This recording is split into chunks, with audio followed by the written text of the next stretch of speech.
Sorry I'm late. Sorry about that.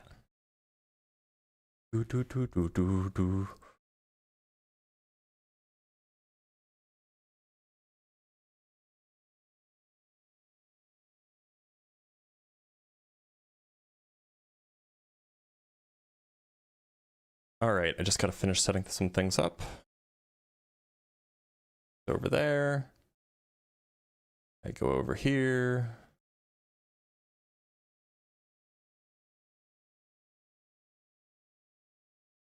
Alright, we should be good to go. Hope everybody's having a good Friday. Oh, that's religious. See what I did there? Let's put this... I don't know how, like, what is happening with my camera that I feel like I'm always drifting. Let's just finish setting things up and then we'll bring up our next guest, or our first guest rather. Oh, it is Friday the 13th. Happy Friday the 13th. May all of ye have excellent luck. Actually, maybe I should put this, tilt this back.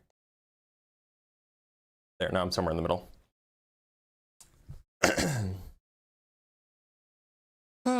Okay, just getting all set up. I know that we have a guest waiting. I'm just, you know, check my water bottle, drink some water.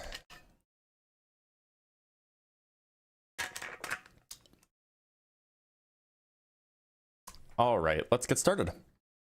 Talk to Cyanide Anthrax.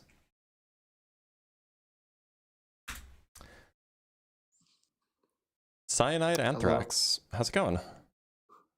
Fine. Glad to hear it. Cyanide, do you think that there's a god? Yeah. And which one would that be? That I think I've been brainwashed. Oh, that's a shame. Quit it. Okay. Okay. That was unusual.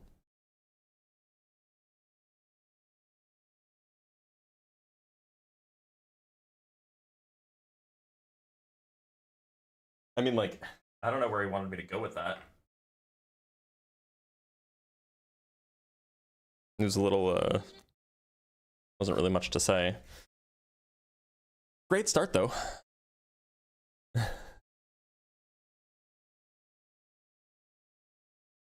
The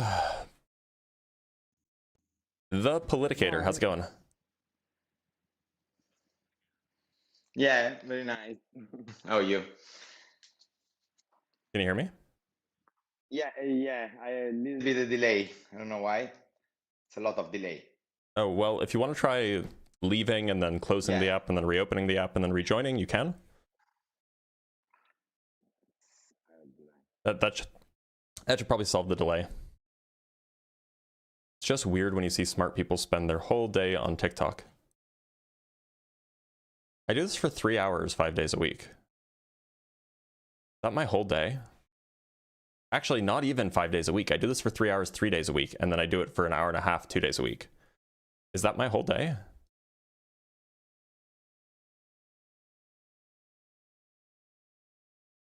Or is it just when you're on TikTok, I also happen to be on TikTok, so it seems like I'm always on when you're on? Talk to Peso? I have no idea how to pronounce that name. Hey, how's it going? What's up? How do I pronounce your name? Paco. Paco. Okay, well, you have a whole bunch of little symbols in your... Oh, yeah, I just wanted to make it look cool. All right, Yeah. fair enough. Paco, do you believe that there's a god? Yeah. Wait, but before we get started, can I say something? I guess. I want to say that I love you, man. And I appreciate sorry that. you went through bad times with your body, you know. And yeah. Sorry. I didn't mean to, like, be a downer. Sorry. So you believe that there's a god? Yeah, I do. Right. Which one It's would not that the be? conventional god, though. So Okay. Which one? I'm kind of like a weirdo, so I believe in Batman as God. Okay. Do you think that Batman created the universe? Yeah, Okay. Why should I believe that Batman created the universe? because he's cool, and I love you. Okay, bye. Goodbye, Paco.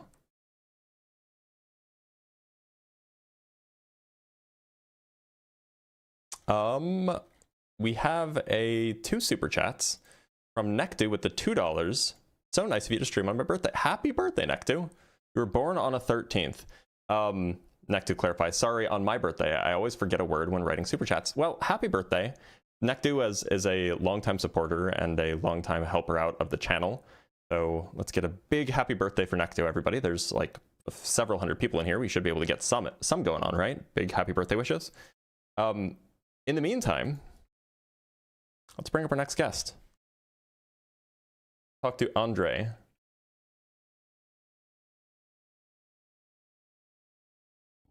Andre, how's it going? What's up, brother? Doing good. Glad to hear it. Andre, do you believe in a god? Yes. And which one would that be, just so I don't make any bad assumptions about you? Do you believe in the Bible, or? I mean, no, but I did ask you a question. I was just hoping for clarification on which god you believe in. Which god is it that you believe in? Jesus Christ. Oh, okay. Okay, that helps. So, look, I don't. Why do you think I should? I mean, you know what's actually crazy? The Bible actually says that there is no God. The Bible says that there is no god? Yeah. That is crazy. You want to So hear why it? do you believe in it? Look at it. Psalms 14:1. Can you look at it? Look it up. Sure, please? I'll pull up Psalms 14:1 for you. Can you read it for me? Yeah. Let me pull up the NRSV. NSRV. I can never remember what the yeah, here we go. Wait, where is it? Yeah. NRSVU. E. Forgot the E at the end.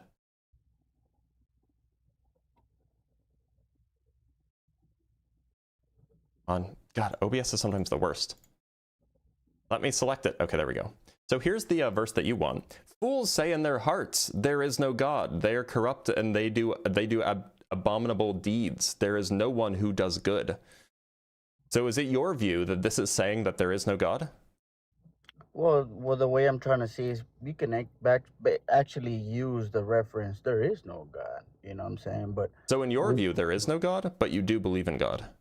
I'm just trying to show you that, you know, what you sometimes claim, that there is no God, you know. Yeah, I don't think that there is.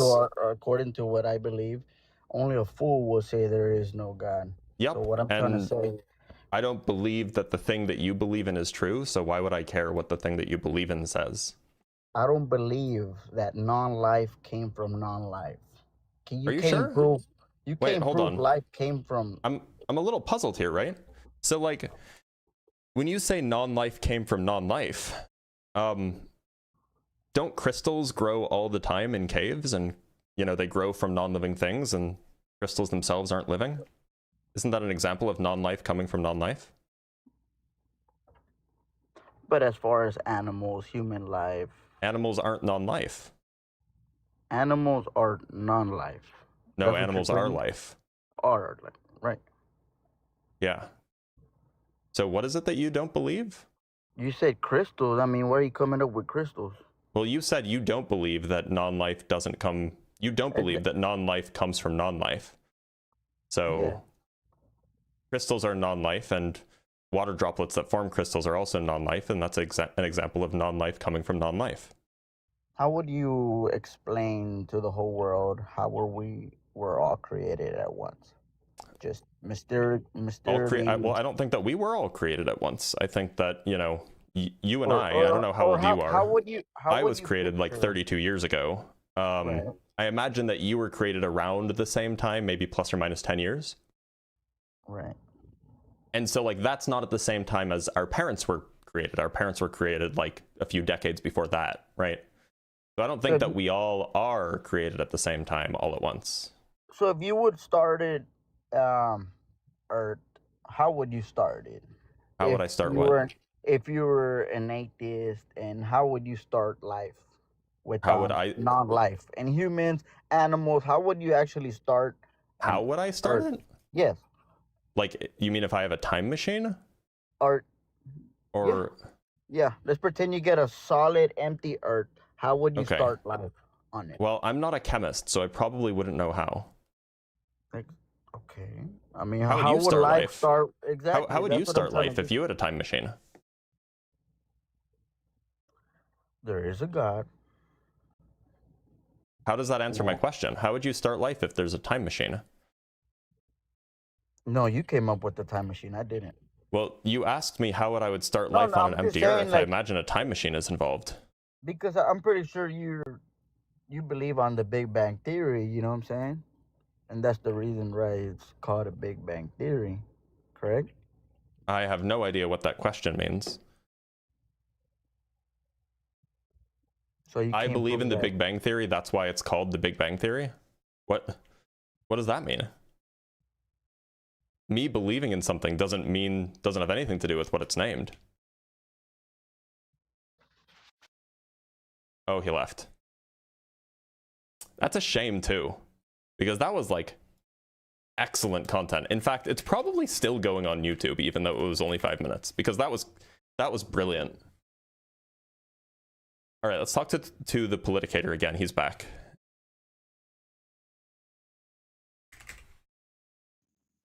Politicator, how's it going? Welcome back. Hello. Hopefully it's better now. Yeah, it sounds better. Yeah. So, Politicator, do you All believe in a good. god?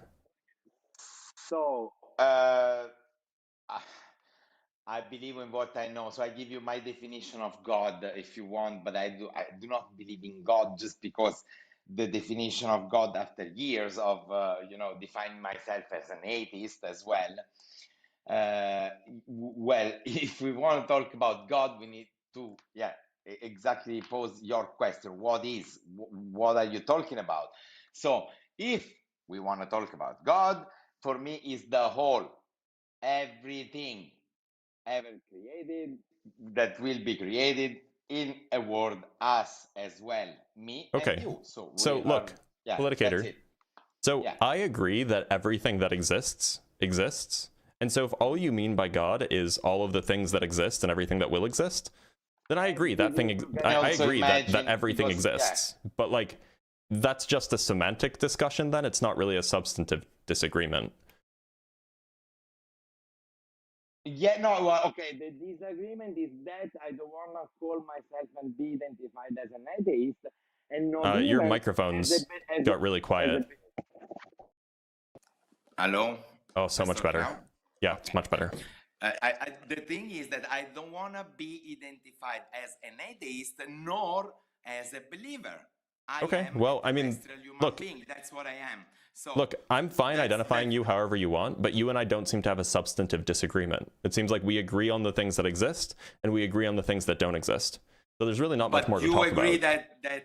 But you agree that everything that exists, including me and you, we could call or name it God? You can look. This is merely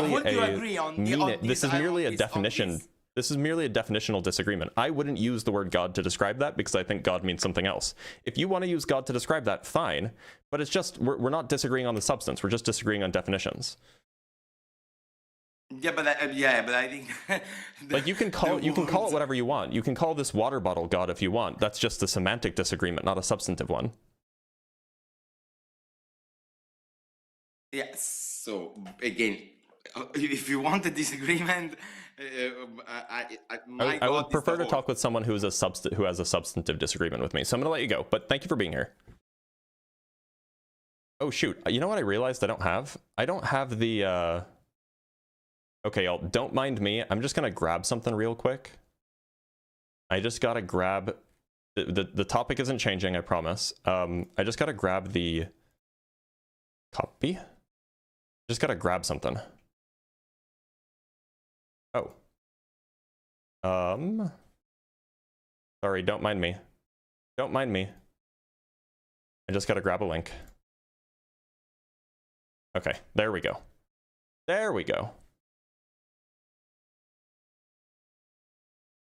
Okay. Let's read a super chat and then we'll move on to our next guest. From King Peanut with the $5.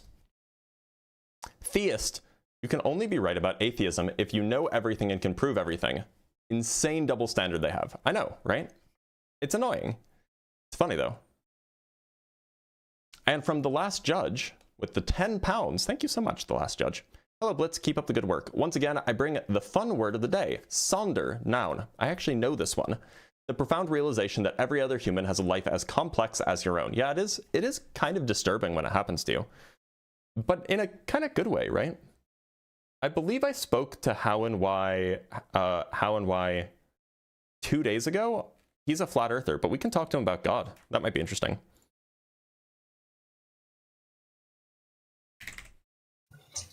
How and Why? How's it going?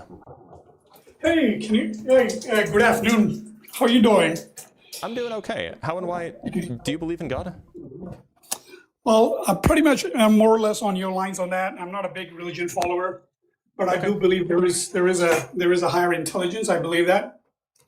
Oh, okay. So you do believe in a God? I don't know whether you call it God or not, but you can term it like you just said. You can take the Bible and name whatever you want. But I believe there is a higher. So do you believe that there's like a creator of the universe? I don't know. Maybe we are all co-creators. As creation creates itself. Who knows what is the model? It's a very highly debatable. But this whole concept of God tied to religions and all these different dogmas and cultures, I kind of believe that these are all man-made over different times. And so is the atheist who doesn't believe in anything and just happens to believe everything just came about either. That's not I don't think that's right either. Okay. Well, so then what's the substantive disagreement? The disagreement is about, I was just looking at the pendulous range that you were talking about yesterday. Mm-hmm. Yep. So I looked into that, dude. So I cannot believe the sham you're pulling on that. So that wasn't yesterday, that was 2 days ago, by the way. And the shape of the earth is not the topic of discussion here. If you want to talk about the existence of a god or a higher power, then we can. Otherwise, I'm going to have to move on to the next guest. Yeah, that's fine. I don't want to talk too much, but I just looked into the structure. He can come back. Well, maybe he can come back. Who knows? Maybe I'll bring him back up on Flat Earth Day, but that's not today. Let's talk to Nightmare Jr.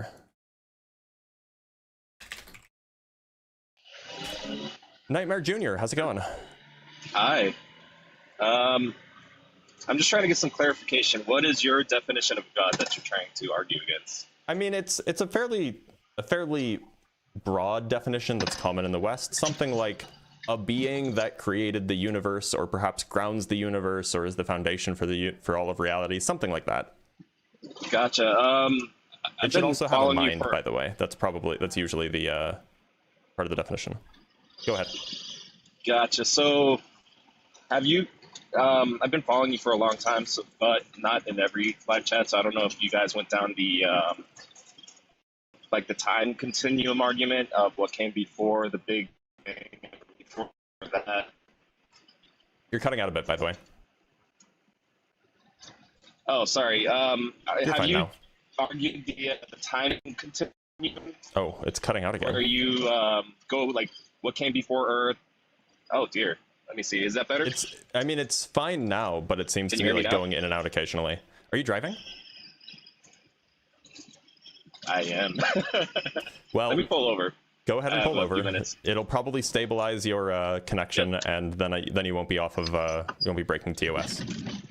While you do that, I'm going to shut the door. I just pulled over. Gotcha. Yeah. So, what's the question? Have you? Has anyone argued the time continuum argument, where what happened before Earth, before the galaxy, before the Big Bang, and all that? I mean, that doesn't sound like an argument. It just sounds like a question.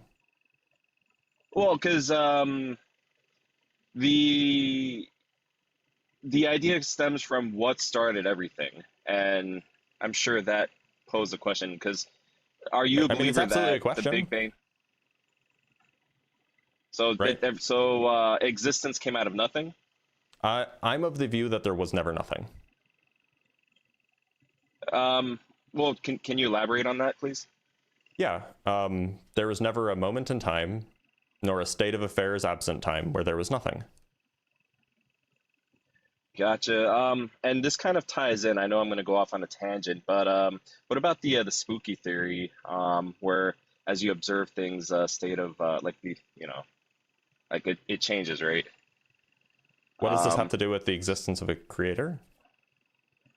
Well, so I'm trying to get at we believe that we have free will, and the free will comes from having an ethereal existence from a soul, right? Who's So, if you believe in God, supposedly, like it Do all you believe ties in God? Yeah, to an Okay. extent. Just to be clear, like, which God is it? Are you like, would you call yourself a Christian, or are you kind of just like vaguely believe in a creator kind of thing? I follow predominantly a Christian denomination, but I'm still learning. I'm still learning about my Sure. surroundings. That's fair. That's fair. I just wanted to set some, set a foundation for the conversation. Yeah, I mean, like, look, I don't think that we have souls. I also don't think that free will is a thing, at least not in the libertarian sense. I think that there's probably some compatibility that you can have between a sense of free will and a sense of determinism, or a sense of, failure to have free will in that sense. I'm just not really convinced that these intuitions that we have necessarily point at something that's true, and I'm also not convinced that the universe must have needed a creator. So Gotcha, because my argument was going to be, I know simulation's very popular, and I just assumed you would follow something along that line of simulation theory. no, I think that that's wildly misinformed. Gotcha. Okay. So if we follow the time continuum argument, you say that there was always something, and that time. What's your opinion on dimensions then? Because if something happened before the Big Bang and time was a result of that, I don't think that time was a result of the Big Bang. Or dimensionally speaking, that's the earliest that we can peer back into the universe. Well, with like current tech, sure. We actually can't even peer back that far. We can see like a few 100,000 years after the Big Bang. Yeah, but time is also intricately tied into gravity, and when matter was created at that time, so that's why I'm saying time was created during the Big Bang. So you don't need matter to have gravity. You can just have of course not. So and there's not really a reason to think that gravity was created at the Big Bang either. So not really sure where to go from there. Look, the way I see it is that there was stuff 13.8 billion years ago that was really, really hot and really, really dense. That stuff began expanding because it was really, really hot and really, really dense, perhaps for other more complicated reasons as well.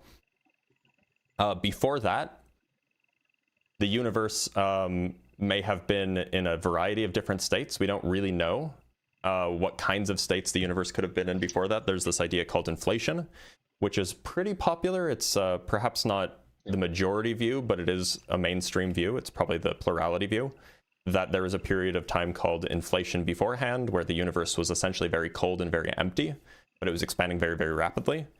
And there's other kind of more fringe views where the universe was collapsing before the Big Bang, and so until it reached this very, very small state, and then it re-expanded.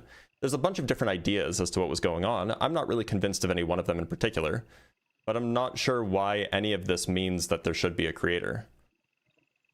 Well, so the universe just happens to exist as is, beyond the realm of a creator. It just happened to exist. Well, my view is that it doesn't really make sense for there to be nothing, so there had to be something.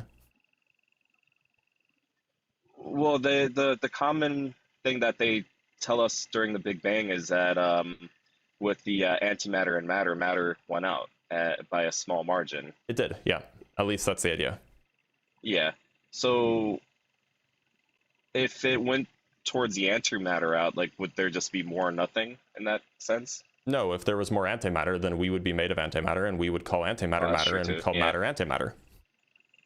That's true too. But I'm just not sold on the idea that the universe, regardless of like the different dimensions or the continuum, so to speak, was formed out of nothing. Like, it had to start. Well, I also don't think it was formed out of nothing. Of course not. It was formed by something. I don't think that there ever was nothing.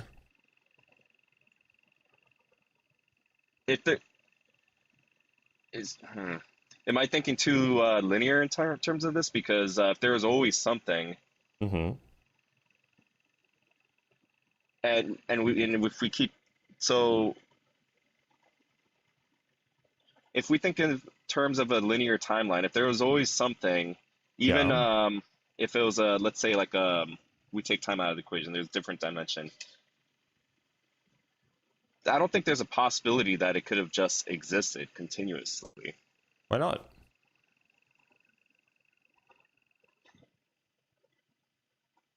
This is true. I see what you're saying now. I think we're gonna agree to disagree at this point. I mean, look, I think that there are questions that are hard to answer that we perhaps don't know the answer to as far as like cosmology is concerned. But I think that there are probably better reasons to like not believe in a god, at least not the kind of god that Christianity purports to exist. Of course. Right? Like, I mean, just consider. How old are you? 39. Okay. So, do you remember when the Australian wildfires happened? Yeah. Okay. So, like, this was like 5 years ago or something like this. It was like around COVID, maybe 6 years ago. Do you know how many animals died? Not offhand. I'm sure Literally it was quite a bit. billions. It was literally billions. The estimate is something like 2 billion. 2 billion animals burned to death. And like, if there is a god, it doesn't seem like that god is compatible with being good. If it'll let 2 billion animals die in like a few weeks. Like burned to death too. This is not just like a painless thing, right? So you're going into good and evil, or like morality in a sense of how we view it in that regard. Well, I mean, look, like either this god like if this god has the property of, you know, being all good and, you know, all knowing and all these things, then it seems like either our sense of right and wrong was instilled in us by this god, in which case we can trust our morality and we can trust our sense of right and wrong to be able to come to conclusions about what things are good and what things are evil, or in which case we can then use that intuition to conclude that, yeah, there's definitely something evil about letting billions of animals burn to death, or we just can't trust our intuitions about what's right and wrong at all. And I think that being able to say that, I think that saying that we can't trust our intuitions about what's right and wrong at all, I think that that's probably a tough pill to swallow, because that would mean that, like, even though things might seem wrong, that doesn't mean that it doesn't mean that you have any reason to think that they are. So I think that's I do believe in evolution. I think that's a case of social evolution, of where our moralities evolved for survival's sake. But humanity's been trying to argue the good and bad, like Taoism, or even like yin and yang, for example, right? You can't have the good without the bad, and understanding the duality of nature. I don't think that, like, look, maybe it's true. Maybe it's absolutely true that you need some degree of suffering, or maybe not suffering, but some degree of struggle in order to understand joy, or to be happy, to see the good in things. You have to see some degree of bad. The question is not like whether or not there can be some. The question is like, is there this, like, does there really need to be this much? Like an egregious level of suffering? That's debatable, and how much of that is caused by well, this going back to the free will argument, how much is that caused by our actions? Like, so that we as chose far to as do? we can tell, the Australian bushfire was caused by a lightning strike. Gotcha. Well, environmental changes. Well, I mean, like, lightning happens whether or not, like, climate change is happening, right? Like, Absolutely. Lightning's been a thing forever. So this is not something that was, this was not like a free will issue, right? This was not like some evil that was caused by humans, at least not as far as we can tell. Well, I feel like we could have curbed it to some extent, because Australia in particular. How could we have curbed it? Nobody lives there. Well, changes in the environment, like the Great Barrier Reef bleaching and the destruction of it, has been directly caused by us. So But we're not talking about the Great Barrier Reef. We're talking about the Australian bushfires, which were in the southwestern part of Australia, which is like basically completely uninhabited by humans. I know, but I still think that was caused by global changes. And even if it was caused by more natural, because the climate's been changing for a long time now. Like, we have large sways in what is it? Like vast arid regions changing. Egypt, for example, is becoming a complete drought zone area when it used to be a flood zone with the Great Nile and everything. Like water So, like, look, dependencies are very. suppose that's in some way, indirectly, through the actions of humans hundreds of years ago, they did the whole butterfly effect thing, and this caused the lightning strike in the arid region of southwestern Australia, where nobody lives, which caused the death of 2 billion animals. Fine. Whether or not that's the case, if this god was watching and knew that this was happening, without preventing it, it just seems evil, right? I mean, like, look, we can shrink this down and think about a simpler analogy. If you are, let's say that you're walking around on the street, maybe it's after dinner or something, you're getting back from dinner, and you're like a normal American, so you're armed, for self-defense, and you look in an alley as you're walking down, and you see some guy like about to rape a woman, like violently. If you just watch and then keep walking and don't do anything, I would say that you're not a good person. So the bystander effect. You're the only person there. The bystander effect is irrelevant. The bystander effect happens when there's a lot of people who are watchers. Gotcha. So, all right, only person there, you're, morally speaking, you're absolutely correct. But in a societal sense, there's a lot of places, like China, for example, where if you do try to interfere and help, you become responsible in some form. But we're talking morally, we're not talking legally. But I'm saying your actions affect, societal consequences affect your actions, and despite how you feel morally, sometimes your actions don't necessarily represent that. We're not talking about legal questions. We're talking about the morality of the issue, right? Yeah, the morality of the issue is that you would be a bad person, and that's basically what God did. He just sat and watched as 2 billion animals burned to death. Okay, let me give you a different example. So dinosaurs there's different periods, but they became extinct over time, right? Yeah, they suffered immensely. Yeah, you're right. That's another great example. So if they didn't happen, we wouldn't be apex predators. Like there are certain actions that are unforeseen at our time, like that only time will tell if it's a good or bad thing. I mean, a lot of it is bad. Just death happens in life. I mean, he could have ensured that the extinction of the dinosaurs happened without immense suffering. Like a meteor strike. I mean, so the way that the dinosaurs actually went extinct was not by an immediate meteor strike and then they were all vaporized. Like starvation afterwards. Right, it was starvation, and that's so much worse than just being immediately vaporized, right? You can't Thanos snap life out of existence then, because it's one of those. If you believe he has the power to do so, like what if it's like a domino effect? He sets things in motion.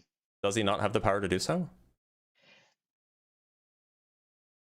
What if that was the intent, though? Because if you are arguing that we don't have free will and everything is in a predeterministic way, then maybe that was all according to his plan for a greater, I'm using air quotes, but for a greater good, for example. And a greater good can only be defined what God deems as good, because that would, right. be but what So it just seems like you now have no, like, if your view is that like bad things are able to happen even if it's for some greater good that we don't know about.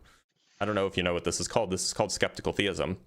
But once you fall into skeptical theism as your explanation for why bad things can happen that are seemingly like obviously bad, then it seems like you just have no good reason to trust any of your sense of morality, like at all. You have no good reason to think that like we should try to cure cancer or that we should stop people from raping each other, because maybe all of these things have a greater good in mind. So that goes in hand with the saying like good intentions pave the path to hell, right? So I think it's the path to hell is paved with good intentions. But yeah. You get point stands. How many times did we as humans try to go against nature for a better cause that ended up hurting something in a broader scheme? I don't know. Yeah, I guess you'd have to quantify that. Look, maybe you can say that. Maybe you can say that that's the case, but it doesn't address my criticism that if you hold the view that you know, things are happening the way they are, if things are happening the way they are because it's for God's greater plan, for some greater good that is being aimed at, then you just can't really make any moral judgment calls ever, because you can't say that there isn't a greater good that's going to avail itself as a result of this bad thing that you're trying to judge, right? You can't say, oh, well, you know, the Holocaust was bad, because what if there's a greater good that comes about from it, right? You can't say, oh, you know, the rape of Nanjing or of Nanking was bad, because, oh, there's a greater good that comes about from it. You can't say that, you know, I don't know, insert other XYZ bad thing is bad, because maybe there's just, like, you just can't judge things anymore. And I don't know, man, if that's the view that you have to take, where you can't come to any moral conclusions about anything, that just seems like you're kind of stuck. So I want to separate the fact that we're trying to define if God is morally good or not, when what I believe in God doing versus my moral sense are separated. I have my own personal beliefs that have been shaped by my environment, but I can't necessarily hold God accountable, because that existence, like Mother Nature, for example, rules of man play by a different ball game than rules of nature. Rules of man play by a different ball game than rules of nature? Well, yeah, so like rules of man do not means. supersede the rules of nature. So like murder, we might inherently believe is bad, and that ties into the fact that there's death, but our natural laws have life and death happens. Right, but why do we think that murder is bad? And going back to what I initially said, I talked about is from our social evolution, what we depended on for survival as we evolved as humans. Maybe like when you take somebody out of your community, that could be producing at a hard time. Of course it's bad.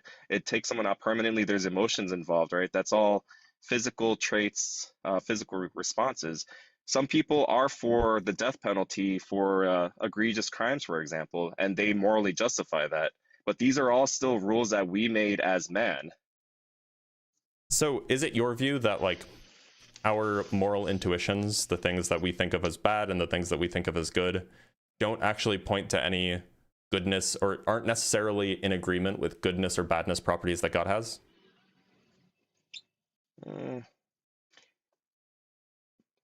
If you, I see your main argument, because you're arguing on the Christian, the Bible sense, where a lot of our morals, the Bible basically shapes our morals.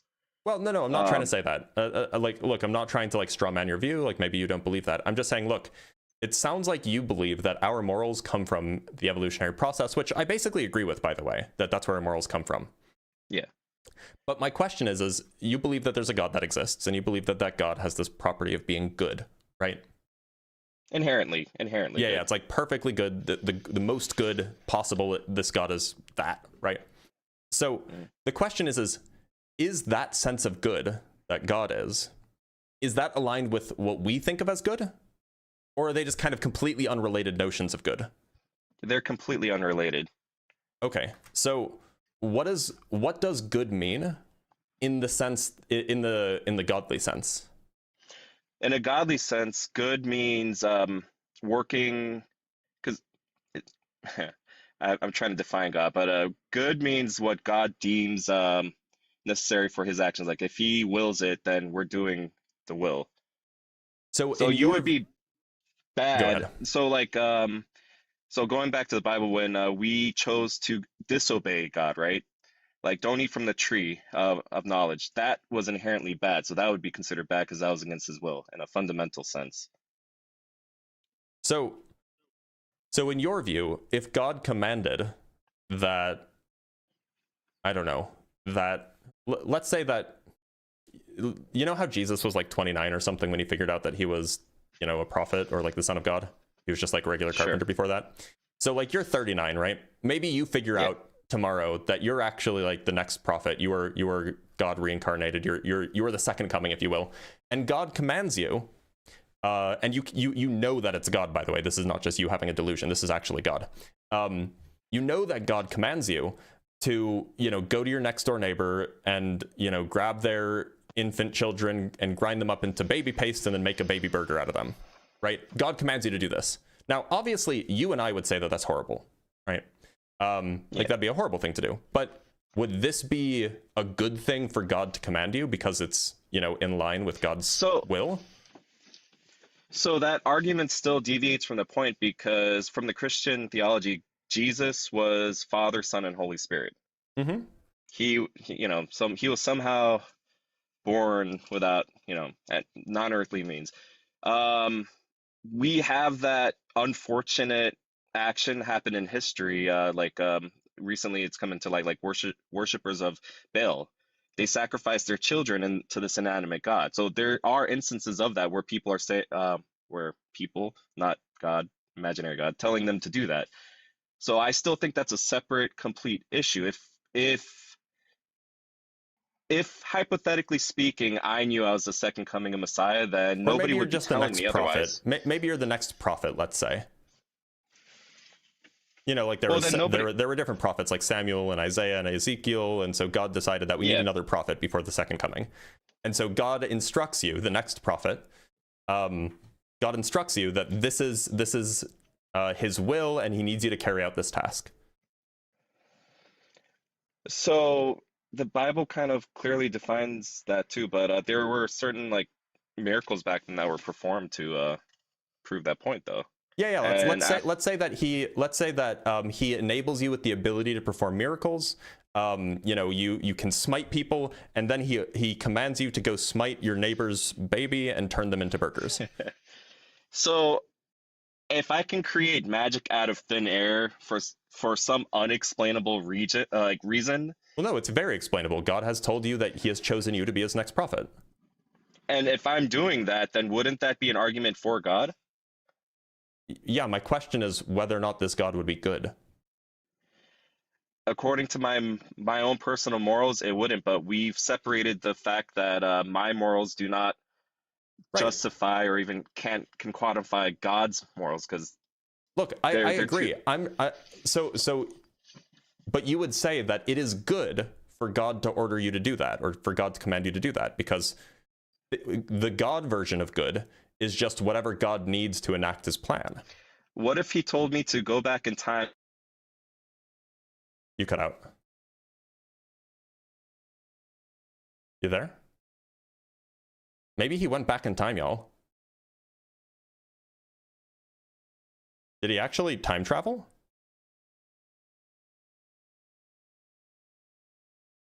Damn, is that all you have to do? You just have to say, maybe if I just go back in time.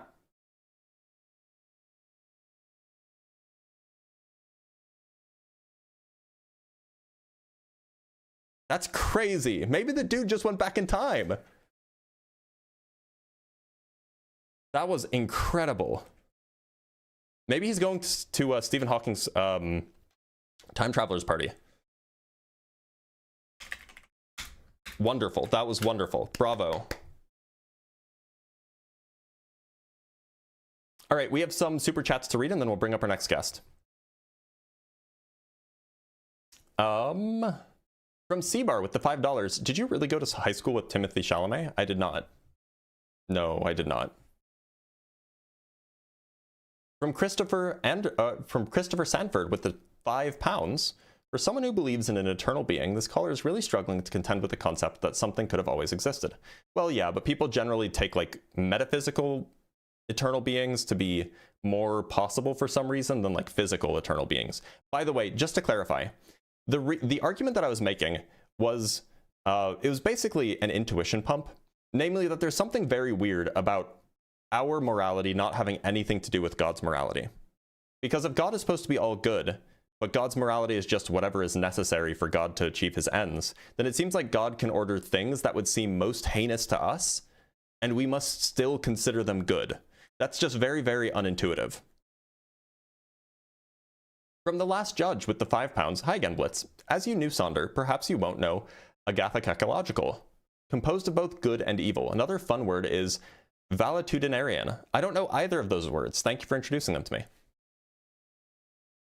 From the last judge again with the £10. Hello, Blitz. Keep up the good work. Oh, no. This was a repeat. Sorry. That happens sometimes. That was a repeat too. We have 110 TRY, which I don't know what that is. But we will learn. This is 110 Turkish lira. It's about 250. Thank you so much, Emre Kipman. If you want, can elaborate, what is the use of twistor space or twistor theory? Does it help to understand the lack of strength of gravity or unifying relativity in quantum theory? There was a hope that twistors would be relevant in like theories of everything like string theory, but my knowledge of twistors basically ends there. I went to a conference on twistors where Roger Penrose was speaking, and he's the inventor of twistors, hoping to learn about what twistors are, and I came back more confused. And from Sonus Percussion with the 500 ARS, which I believe that is about 36 peso or 36 cents, but I appreciate it regardless. Doesn't the question, which god do you believe in, already show how sketchy religions are? Greetings from Argentina. Yeah, it does, but that's okay. People believe in different gods. From Git Stanfield with the $10. If you equivocate on God by referring to such as an agent that created the universe and also say that it's goodness, you're equivocating, which is a fallacy. Well, no, I mean, like, look, people believe that God is both the creator of the universe and also a thing that is perfectly good and perfect and like all powerful and all of this stuff. So people believe both things. From John O. Ratcliffe with the $2, what's the call-in number? There isn't a phone number. You have to go to the link. Sorry, it's just not visible. You have to go to the link go to the Discord link that is above my head. If you, or you can call on Tik Tok, which is generally easier. But if you go to the Discord link, then it'll be, that's probably an easy way to get there.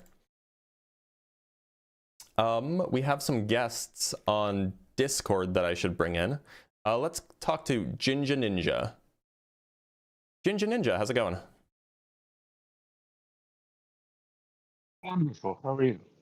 I'm doing all right. Jinja Ninja, you're a little bit on the quiet end. If you could turn up your microphone volume or something like that, that'd be good. Yeah, give me 2 seconds. Normally, I have the opposite problem where people say I'm very loud, and so Sure. I normally have to change audio output. No, not audio output. I think that we're probably fine. Okay, I can also try and talk a little bit louder. Yeah, no, we're fine. Audio seems tend good. to be a bit more soft-spoken. You're good. So, Ninja, do you believe in a god? Yes, I do. And which one would that be? Well, what most refer to as the Christian God, or the Trinity, the Triune, the Father, the Son, so the you're Holy Christian. Spirit. Fine. Yeah. That works for me. So, look, I'm not. What's the the best argument or the best reason that you can think of that might convince me that Christianity is true? Oh, I think the one that convinced me was just like, when you think about creation, what really did it for me was looking at like a sunset or a sunrise, or really just anything in nature, just how our world works is so like intricately designed, and if even a single like fraction was off, it wouldn't work the way that it does. Like if the expansion of the universe was either a fraction of a second faster or slower, it wouldn't have come to be. The way that the world all works together and everything in it, like nature all works together, points to some sort of design. Because like if you were to take every color that you could see in a sunset and put it in one container and throw it at a canvas, what are the odds you're going to get something that looks like a sunset? Right, but nothing. The claim is not that the universe is random, right? No. Maybe that's what you would expect if the universe was random, but I'm not making the claim that the universe is random. So if the universe wasn't random, it's created, right? No.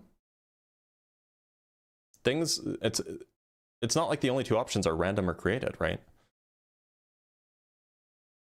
Well, the options are either it exists or it doesn't exist. Well, it definitely exists. Like the universe definitely exists. We can agree on that. So where did it come from? I don't think that there was ever nothing. So I think the question of where it came from is probably a malformed one.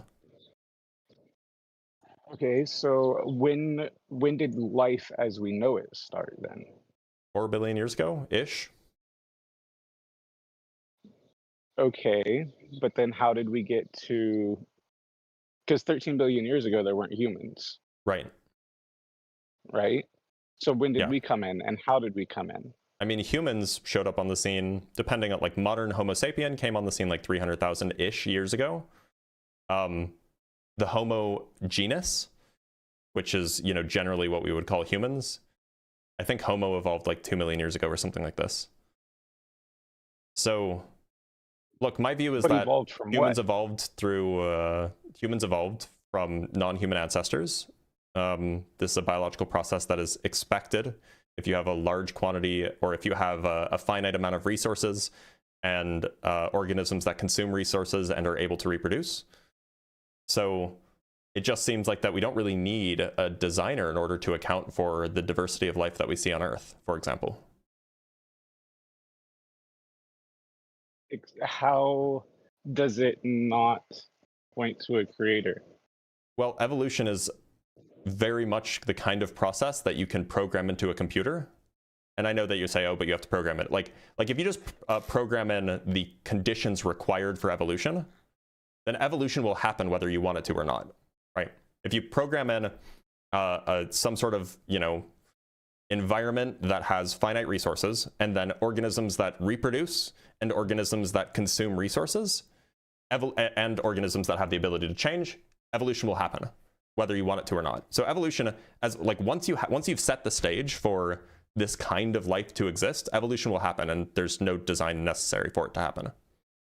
But you just said the stage has to be set for it to happen, So that's right? a separate question as to where So life who life came sets the from. stage? So I think that life originated via chemical process. Setting the stage here is so like we agree that Earth has finite resources, and like that's not something that, like, obviously any planet is going to have finite resources. So the question is just, how did life originate in a way that it's capable of reproducing and it requires resources? Now we can just define life as those things that require resources and are capable of reproducing and changing. So then the question is just, how did life originate? And my view is that it's probably a chemical process. So if it's a chemical process, then we should be able to recreate that chemical process, correct? And we can in part, but you know, it's seemingly complicated. And so, you know, in the event that we can't that we can't yet reproduce it, that doesn't rule out that it's a chemical process. But the whole thing on science is we have to be able to prove it for it to be true, right? Yeah, sure. So if we're boiling it down to life started as a chemical process, and that's what we're going as fact, we need to be able to prove it. I'm not making the claim that this is fact. That's just my view. Okay. It seems most plausible to me. Well,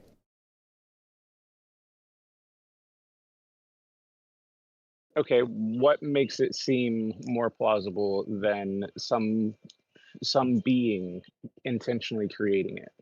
Yeah, Like, I mean, well, first of all, do you like, think there's a purpose to this life? I don't think that there's some external purpose, but look, the reason why I think it's more plausible is because I think that there's a few reasons. First, it is just the case that life is chemistry, right? Life is complicated chemistry contained in bags, right? Like our skin is our bag, and the thing that makes us be alive is just the chemistry that happens inside the skin bag, right? So like that's like clearly life is chemistry. So if life was going to have a natural origin, it would originate from a chemical process. And throughout the last 70-ish years, we have made progress like designing experiments that reproduce various parts of the requirements necessary to create life.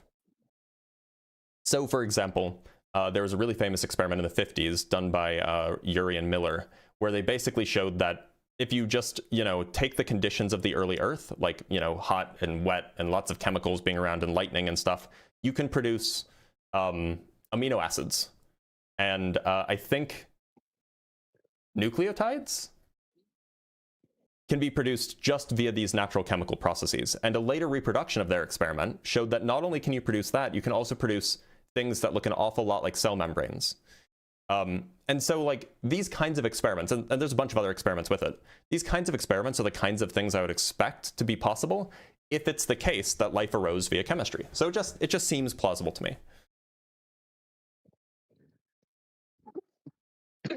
But it's the way, from what I understand of you just explaining it, is those trials are still like, we're only able to do it in parts. We're not able to do it in totality, right? Yeah, I mean, like, yeah, we haven't completely reproduced life in a laboratory, but my point is that we're making progress on doing that, and considering that we know life is chemistry, it seems plausible that this is the kind of thing that, you know, might take a little bit of finagling, but it seems like the kind of thing that could absolutely happen in the future.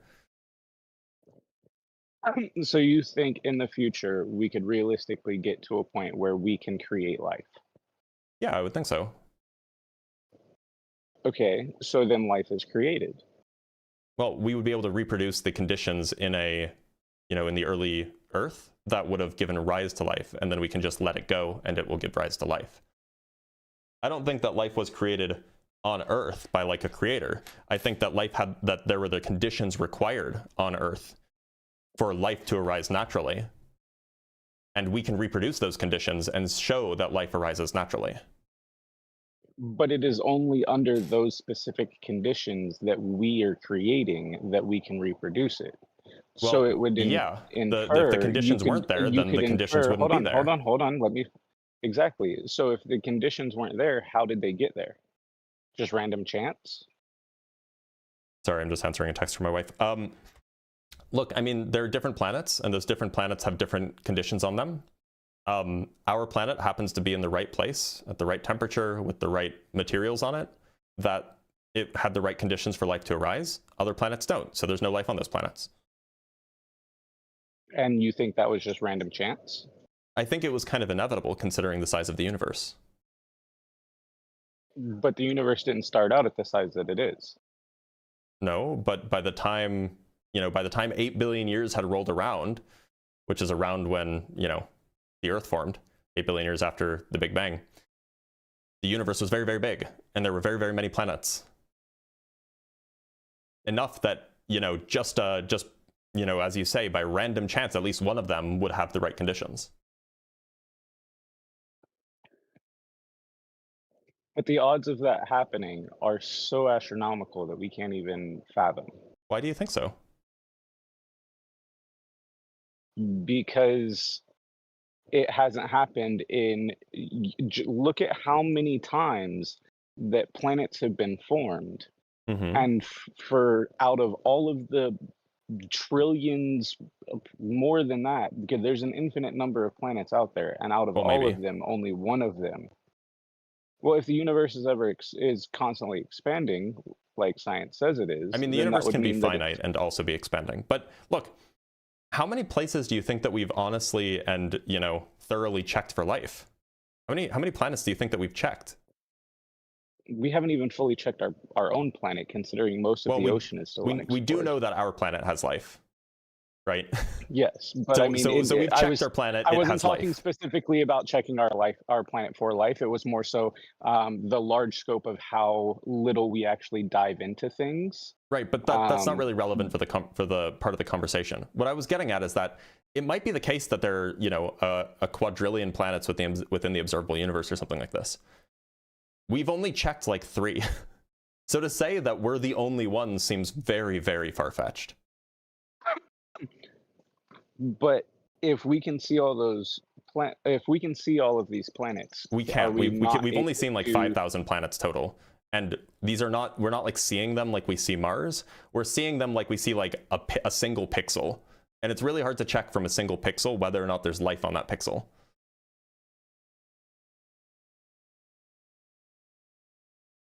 But you can use the knowledge we already have to gain inferences off of them, correct? Not very directly, no, not really. what we can do is we can do things like we can, if we're lucky, occasionally we can analyze like the makeup of the planet to see like what kind of chemicals are present there. And so sometimes we'll be like, huh, this planet has this chemical, and on Earth, that chemical only comes about from life. So if that chemical is on that planet, maybe that means that there's life on that planet. And that's happened once or twice before. But it's really, really hard to make any definitive claims that there's no life anywhere else in the universe. In fact, we actually, like, this came out at the end of 2025. We now have pretty compelling evidence that there was life on Mars. Okay, what is that evidence?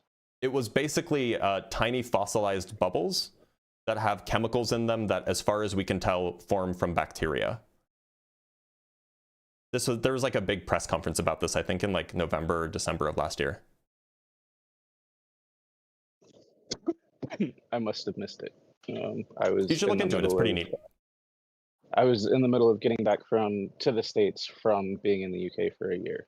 That's fair. So it was a whole wasn't paying attention to a lot of things that were going on in the news at that time. Look, man, that's totally fair.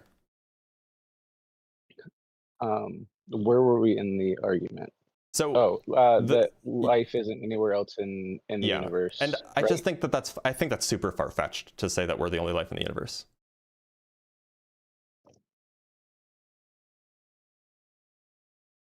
I can see why, but until proven otherwise, like, we have no reason to necessarily believe that there is. Sure we do. I mean, we have reason to believe. Like, I've already laid out the reason for why. I've already laid out the reasons for why one might think that life originates via chemistry. And so if you have reason to believe that life originates chemically, and there are other planets, if there's sufficiently many planets, then you have reason to believe that life would arise chemically in other places aside from just here.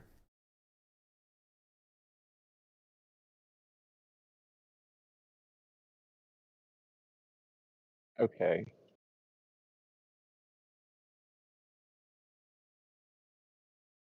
So, until when do you think we'll ever get to the point of knowing? Of knowing if there's life on other planets? Yeah, I think so. Yeah. I wouldn't be and what surprised if happens within our lifetime we actually found fossilized life on Mars. Like direct examples of fossilized life on Mars. I wouldn't be surprised if that happened. And if it doesn't? Well, then I'll be dead. Like, what, right? if in several thousand years the end of humanity has come, and like we know everything there is to know about the universe, and we've been able to check all these planets, and there is no other life anywhere else in the world, what then? Then it would be an awfully large universe for God to have made to only put us here. Maybe it's the only safe place for us. Why would God make such a big universe if he was only going to worry about us? Who was it for? It's for us. But we couldn't get to, like, you know, even the nearest galaxy over. Why put these planets in these? Why put 1 trillion planets in the nearest galaxy over if we could never get there, if they're all empty? Because if maybe we're meant to make them into habitable places. He tells us in his word to be fruitful and multiply, which would mean eventually we would multiply to a point where this planet couldn't sustain us. But we would probably have the means to make other planets habitable to sustain us.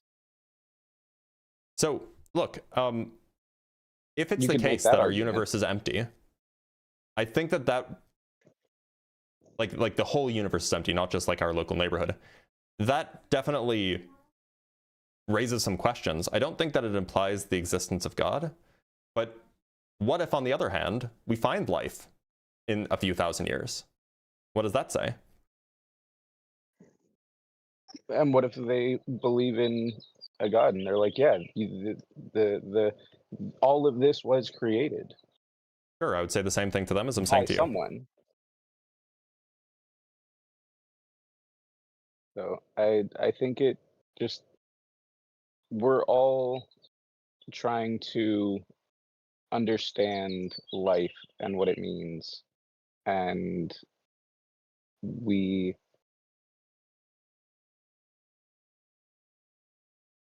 a So lot of humans feel like there's something more than like that. That's why we're trying to ask the question, like, what happens after we die? Is there something that happens after I we agree. die? A lot of humans, And like, if there, I agree. It then may there's even got to be, be more to it may life. even be inbuilt into our psychology to yearn for something more, to believe in a higher power. That might even be the case, but it doesn't mean it's true. And it seems like Doesn't mean there it's are a not. lot of questions that we used to require religion or faith to answer that we no longer do. And it looks like the origins of life is probably one of the last questions that we don't know the answer to in its entirety, that people are holding on to as a crutch to continue to maintain their belief in a higher power. My belief in a higher power stems from what I have seen, and I have asked myself similar questions, um, similar to the one you were debating with the last guy, or at least the last guy I saw on the live. I don't know how much of a delay there is.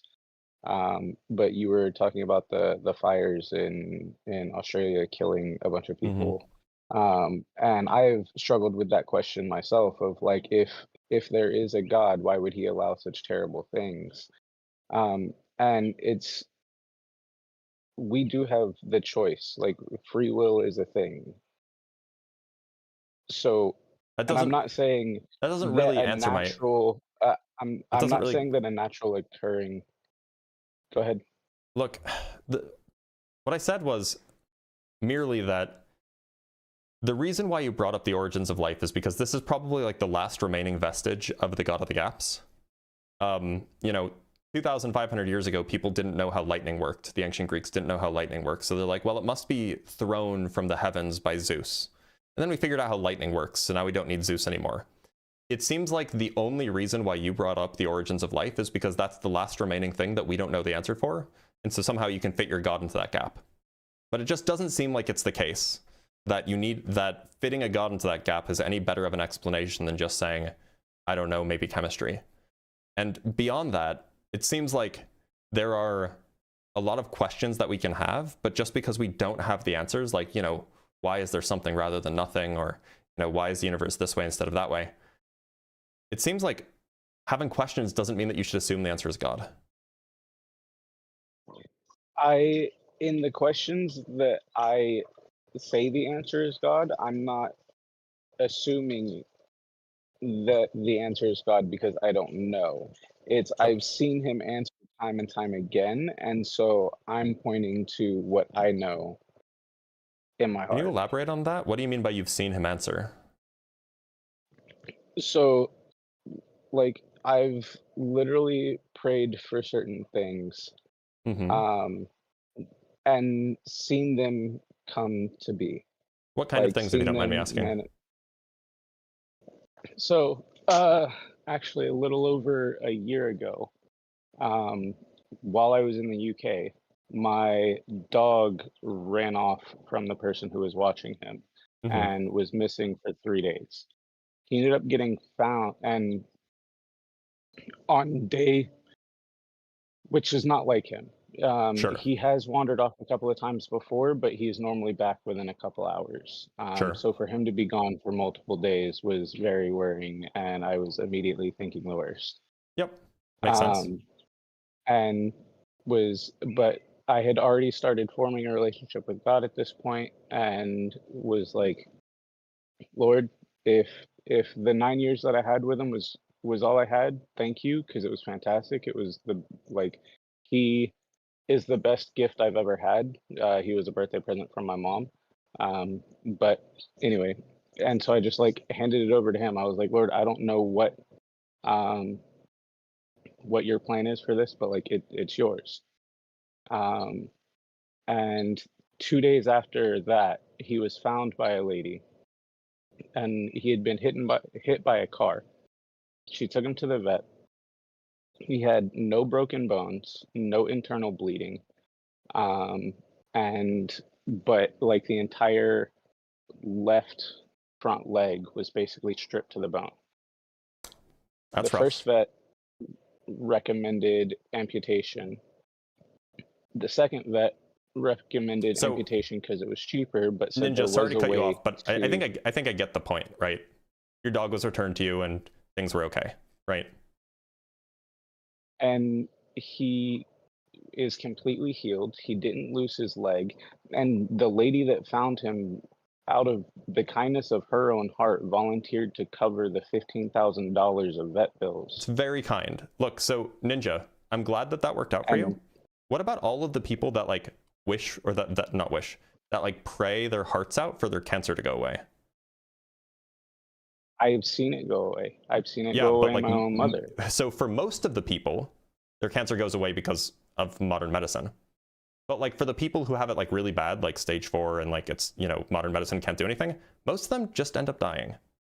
Doesn't matter how hard they pray, right? So why is it that God would like save your dog, but like not save all of these people?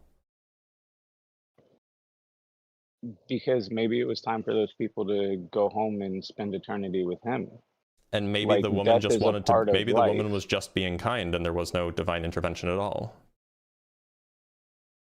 Well, I mean, we can speculate, but it doesn't seem like there's any way that you can tell that it was God's intervention that, you know, saved your dog, any more than I can tell that it was God's failure to intervene that led to, you know, stage 4 cancer patients dying.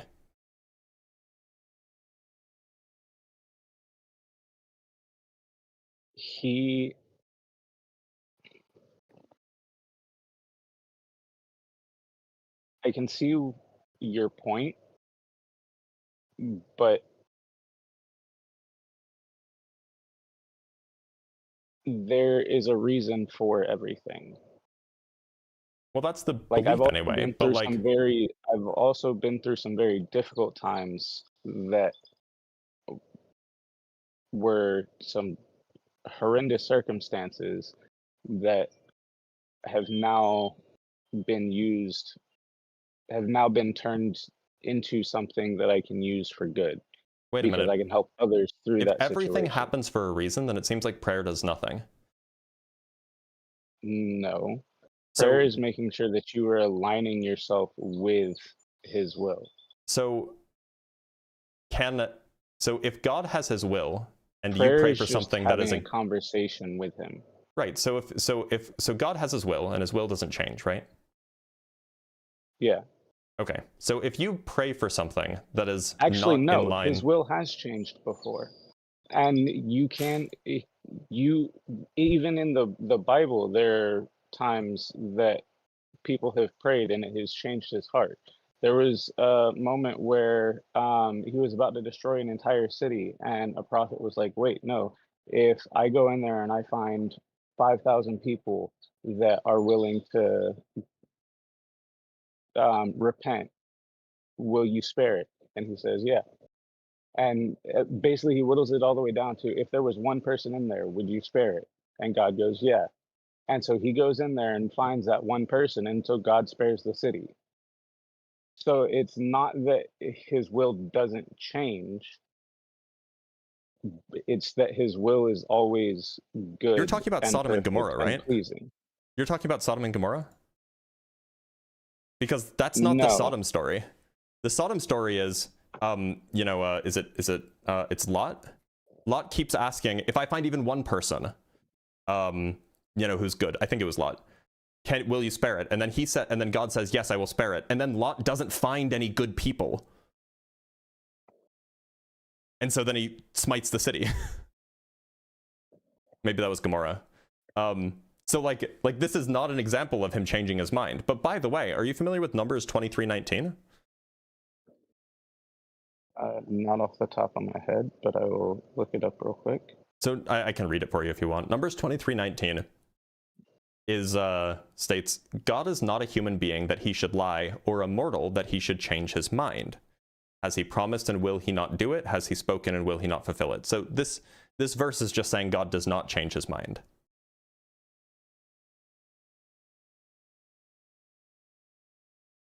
What is the rest of the chapter saying? We can read it, or we can pull it up if you want. I'm going to pull it up for you won't be able to see I've it, got- but other people will be able to see I'm it. looking at it the on my guests. phone. Okay. I'm looking at it on my phone. So Yeah. So this is which the story about translation are you looking Balaam. at?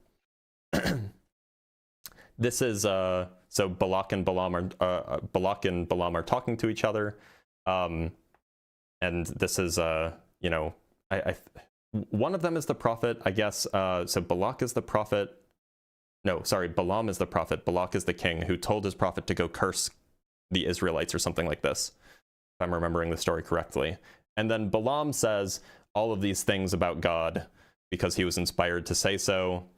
And then Balak says, don't curse them, or do not curse them at all and do not bless them. But Balaam says, did I not speak to you saying whatever the Lord says, this is what I must do? And so then Balaam goes and offers a blessing, right? So that's the story here. And one of the things that he says is that God doesn't change his mind.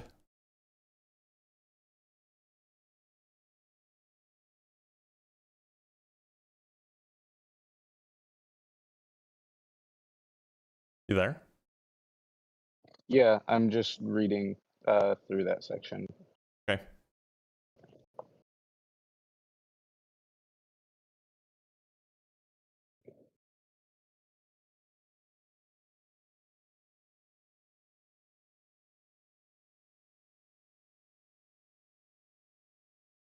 And this was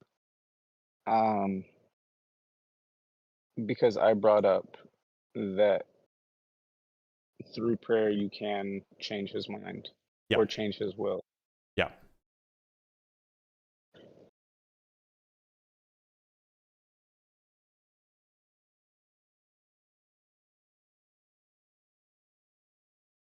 Okay. That point I will give you. He So- probably doesn't. So it just seems like if you pray for something that's against his will, then it won't come true because God's not going to change his will. And if you pray for something that was in line with his will, then the prayer did nothing because it was going to happen anyway. So it seems like prayer doesn't do anything regardless. The intention of prayer is not to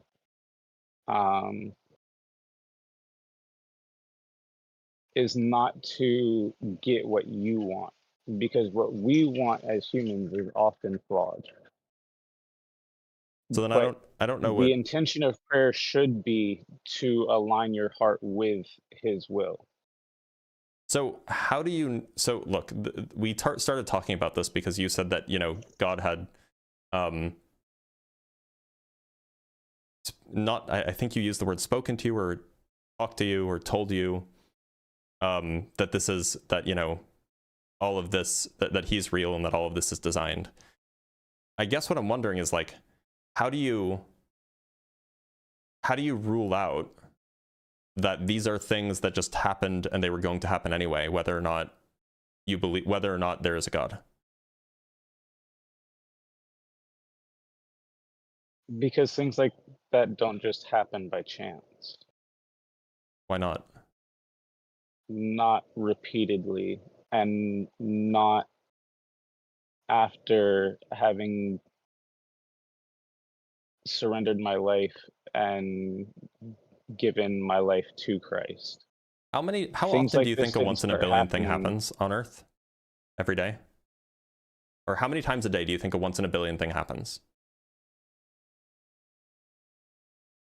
Well, there's 8 billion of us, so Right. at least Once in a one out of billion things 8 happen should. 8 times a day on average. So yeah, I mean, like, these are the kinds of things that can just randomly happen sometimes.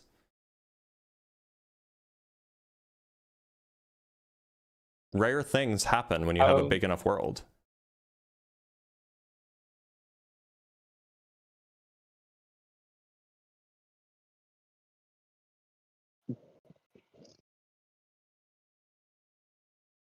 But you're not disproving either.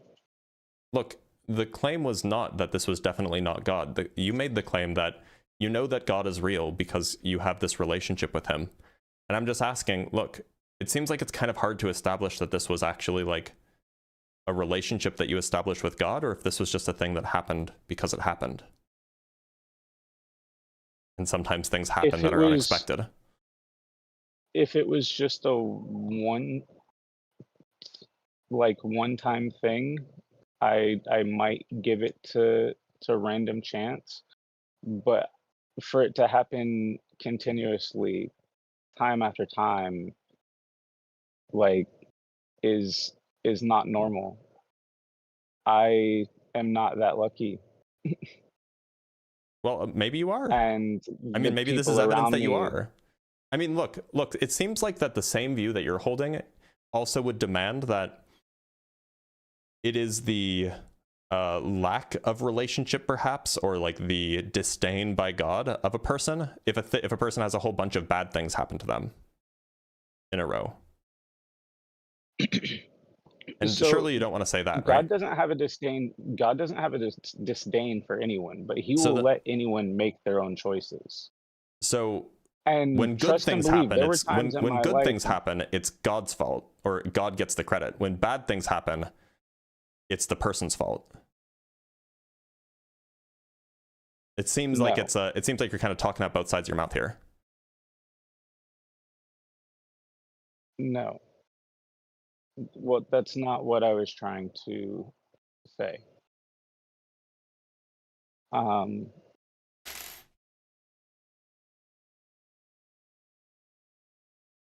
It's repeat the. Sorry, I'm Look, on the spectrum, and you're fine. keeping You're fine. track of this is getting what I to a said is, difficult look, point. so you said that there's like a whole bunch of good things that happen to you in a row, and like that you're just not that lucky, and so it must be God that's responsible. You know, that was the that, you know, those weren't your exact words, but that was the idea. And so like there are people for whom a whole bunch of bad things happen in a row. When that happens, it sounds like you don't give God the credit for that. No, for when the bad stuff in my life happened to me, 99% of that was because of the choices I was making, and because I was choosing to live a life that I thought I wanted. So let me give you an example without going into too much detail. February of 2026 was a really, really bad month for me. Like exceedingly bad. Like I had a deal lined up to work with a company that I was really, really excited to work with, and then they ghosted me. I had a job that I thought I had a really, really good chance of getting that somebody else just ended up getting instead. I found a mistake in my PhD dissertation, which is really annoying to fix. We know how to fix it, but it's really, really annoying. And so that puts a big burden on me. And then I had a serious medical concern that is life-changing, that just all happened suddenly in February of 2026. All of this at the same time. And generally speaking, probably none of them are really like decisions that I made. Some of them are based off of things that I did. But I don't think that you could say that like they're, you know, because I just wanted to do what I wanted to do or whatever. So is this because God doesn't like me? Or is this because, you know, like there's some extra thing? Is this all my fault? Like what's the claim here? That there's probably a lesson to be learned.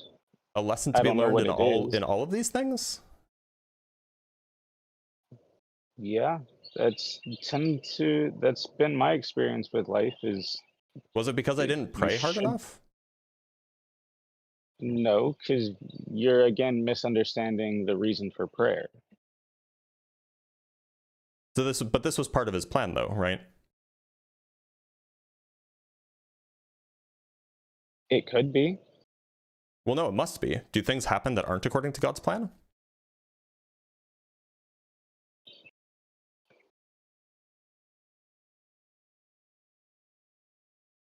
I don't have the knowledge to answer that question. Look, what I'm saying is that there are, and I'm doing okay. Like I'm mentally okay. Like, you know, things, you get over things. But what I'm saying is that it seems like when a string of good luck things happen, you give God credit. But when a string of bad luck things happen, you're just like, oh, well, maybe it was a lesson. Maybe there's a lesson here, and actually there's good stuff to come about. Like, you see how it's like That's kind been my of like experience with life. two different things. Except that's just not the case, right? Sometimes bad things happen and there's nothing to be learned except things suck sometimes, right? No, you can No, always you learn don't. something from any situation. Okay. So, you know, when like the 22-year-old mom and her 3-year-old or 3-year-old child were sent to a gas chamber to be executed by the Nazis, and their lives ended, what was the lesson that they learned? I can't answer that question. I would say that they can't really learn any lessons because they're dead. But people in the future can learn from them, correct? So is what you're telling me is that sometimes God does cruel things to people as lessons for people in the future? God didn't do those things. Well, he allows those things to God's happen, not the one right? that sentenced them. He allows humans to do what we choose to do. Okay, so we can give another example. For example, when like the 8-year-old gets diagnosed with terminal brain cancer and then they die, which happens, it's pretty common. It's not that common, but it does happen. Clearly they don't learn anything because they're dead. But you're telling me that the suffering of that kid, which, you know, was no fault of the person, of the child themselves, right? Sometimes brain cancer just happens. The suffering of that kid is somehow okay because somebody else in the future might learn from it?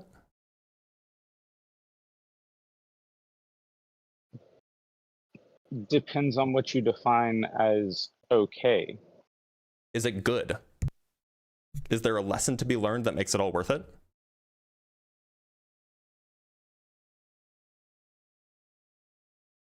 If eventually we can come to a cure for cancer, would that not be a good outcome? I think that you would struggle to convince the mother of that child that it's okay that their child died because, you know, now we have one more sample in a eventual cure for cancer in 2 decades. I don't know, man. I just think that you'd have a hard time convincing anyone of that.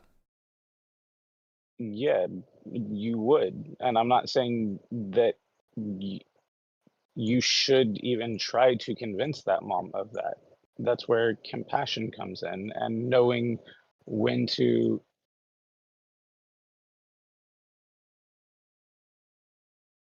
use compassion. Is like, you wouldn't tell a grieving mother right after her child passes, oh, don't worry, like, we're gonna learn from this. But that's what you believe, that it's okay because of that.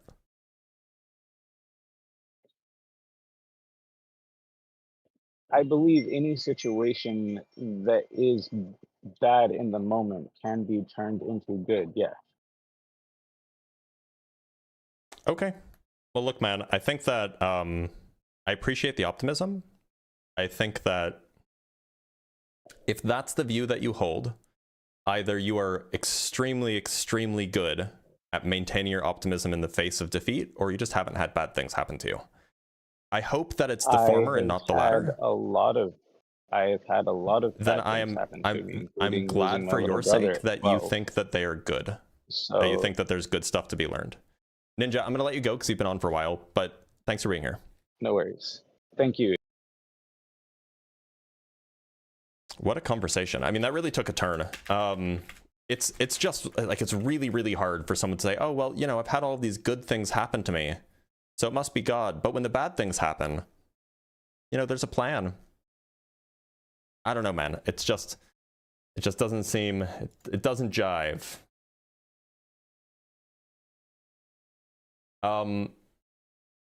There was somebody who was, oh, let's read some super chats and then we can move on to our next guest.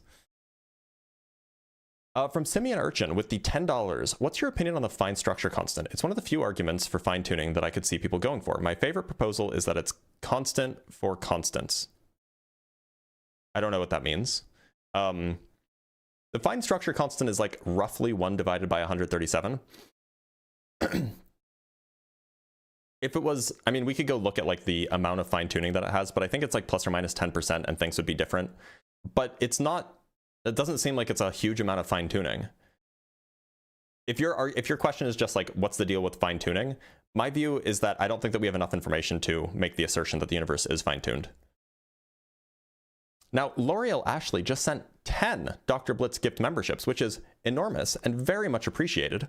10 people just got access to the emojis and to my debate notes, which are, you know, the personal notes that I use for these things, and that it's like the file that where I store all of my links and resources and arguments that I've thought of and counter arguments that I've thought of. It's where I store all of that stuff. And so now 10 more people have access to that. So big W for L'Oreal. Thank you so much. And if you want to get that and you didn't get the gift, it's like $4 or $5 a month. So consider it.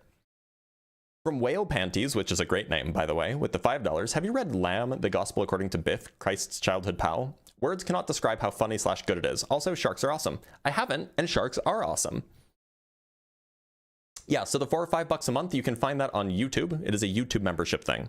You can't find it on TikTok. I tried, but you can't send links to members on TikTok, so. From Christopher Sanford with the £5, but if I die ignorant, does that make my argument from ignorance valid? Are you okay? Yeah, look, I mean, there's a lot of arguments for ignorance that happen, a lot. From Git Stanfield with the $5, how far is Voyager 2 from the solar system now? And what methods did the US use to speed up the probe? I don't know off the top of my head. But we haven't sped up the probe. We just sent it off really, really fast, and it's just been going ever since. From The Last Judge with the £5, hi Blitz, I'd like to make a copy of your debate notes for personal use, but it doesn't seem to be an option in Google Docs. Great work. Yeah, so I have disabled copying them. I forgot that I did this. I mentioned it last time that you could just make a copy. I've disabled copying them because I don't want them being distributed, right? And this is at least a, you know, a measure against that. Yeah, this is an unfortunate reality, but also, I think the only way that you can make a copy is if you are a editor or something, and then you would need editing permission. It's annoying, but you know. From John O. Ratcliffe with the $2, he is referencing Jeremiah 5:1. I don't remember what that was referencing. From A Stoic Master with the $10, Blitz, what happens when Pinocchio says my nose grows now? The universe implodes. From Skeet Sayer with the 5 Canuck bucks, this argument is obtuse. Before the 20th century, most scientists were God-fearing. They got that was how we understood reality because of the spark. Okay, well, most of them aren't now. From Solar Lion with the 7 Canuck bucks, when bad things happen to people repeatedly, it may be self-choices or results because of choices made by others. Everybody has the power of choice. Sure, and when good things happen to people repeatedly, you could say the same thing, right? But generally, we separate the things that happen to someone because of their choices and the things that happen to someone just because of sheer chance. Sometimes things happen because of sheer chance, like this guy's dog getting found. That happened because of sheer chance, at least in my view. And people getting diagnosed with like a random cancer, like when they're 8 years old in their brain, that also happens because of sheer chance. It's not a choice. From Solar Lion again with the 7 Canuck bucks, take a war, for example. Why would God allow war? Fact is, he doesn't, but the instigators of the conflict to have power of choice as much as you do. Well, God does allow it, right? If he didn't allow it, he would stop it. So he does allow it. From Skeet Sayer again with the 5 Canuck bucks, Trump supporters love him because he projects 1930s Germany. Hatred in your heart is a fulcrum for evil. That's true. From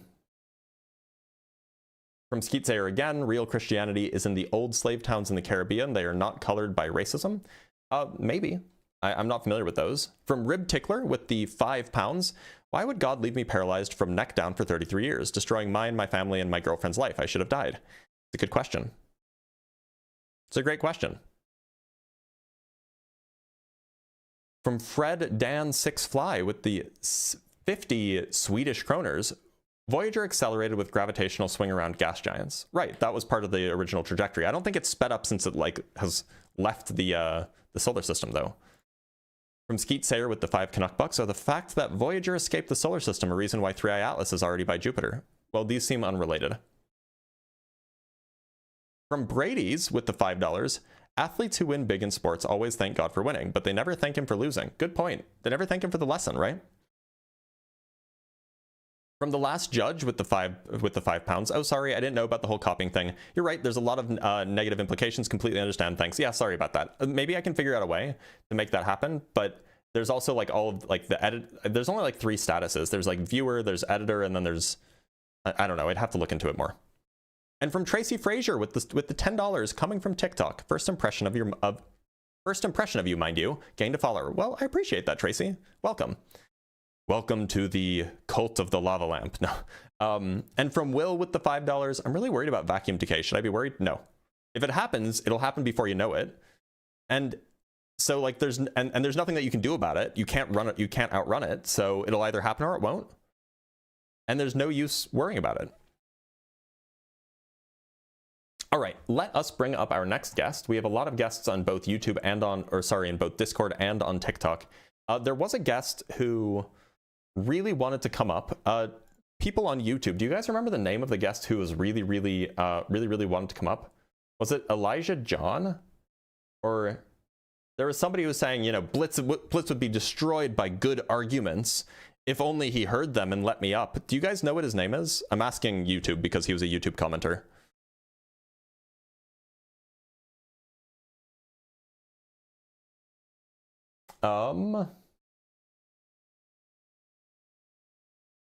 It was Kyle Teeter. So which of you guys is Kyle Teeter?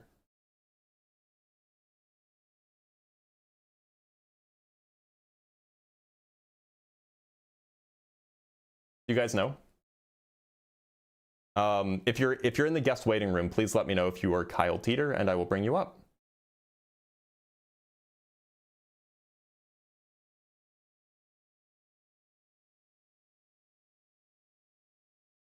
Let me know in like the guest waiting area chat. If none of you guys are Kyle Teeter, then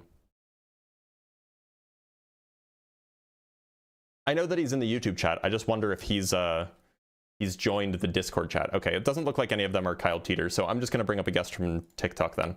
Let's talk to Fly and Brian. Yeah, he's probably gone. Hey, how's it going? Hey, Brian. How are you? I got no complaints. Pretty good day Glad to so hear far. it. I'm doing okay.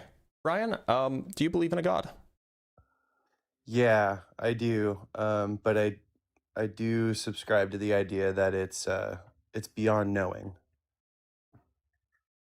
Why would you believe in something that you can't even in principle know anything about? I think of it kind of this way, like when I say knowing, I don't mean about verifiability. I mean like understanding, comprehending. So like, can you understand or comprehend anything about it? Yeah, there's parts of it I can understand. So like to give an analogy, like the guidance that I give my dog, kind of funny, like God backwards, but the guidance I give my dog, he can't understand or comprehend like the fullness of the reasons for my direction, but he can understand parts of it. Like, oh, when he makes this noise, that means I sit down, you know, in whatever he would, you know. Sure. Yeah, no, I understand. Very Pavlovian. Yeah. So what kinds of things do you think you can understand about this god of yours?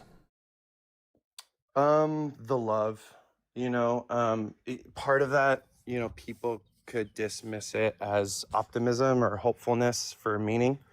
But aside from, you know, other people's anecdotal stuff, it's like personal experience of guidance, you know, seeking, and you know, am I open to the possibility that that it could be just my own anthropomorphizing, like my own relationship with my psyche and stuff, as something quasi external, but that doesn't change that it's not what I believe, you know what I mean? So why should I believe in this god that you believe in? Have you ever heard of Pascal's Wager? I have. Okay, so I like parts of it, but I dislike the damnation and torment, because I push back on a lot of that scripturally.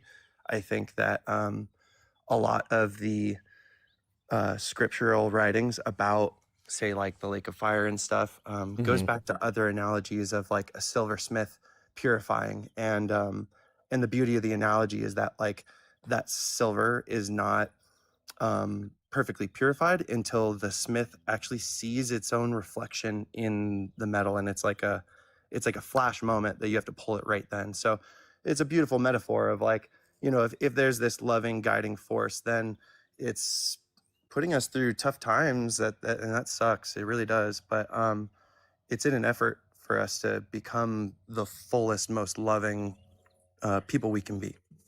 So in your view, it's wise for me to, or that I should believe in the God that you believe in, because if I don't and God is real, I will be flash purified and then brought to heaven? No.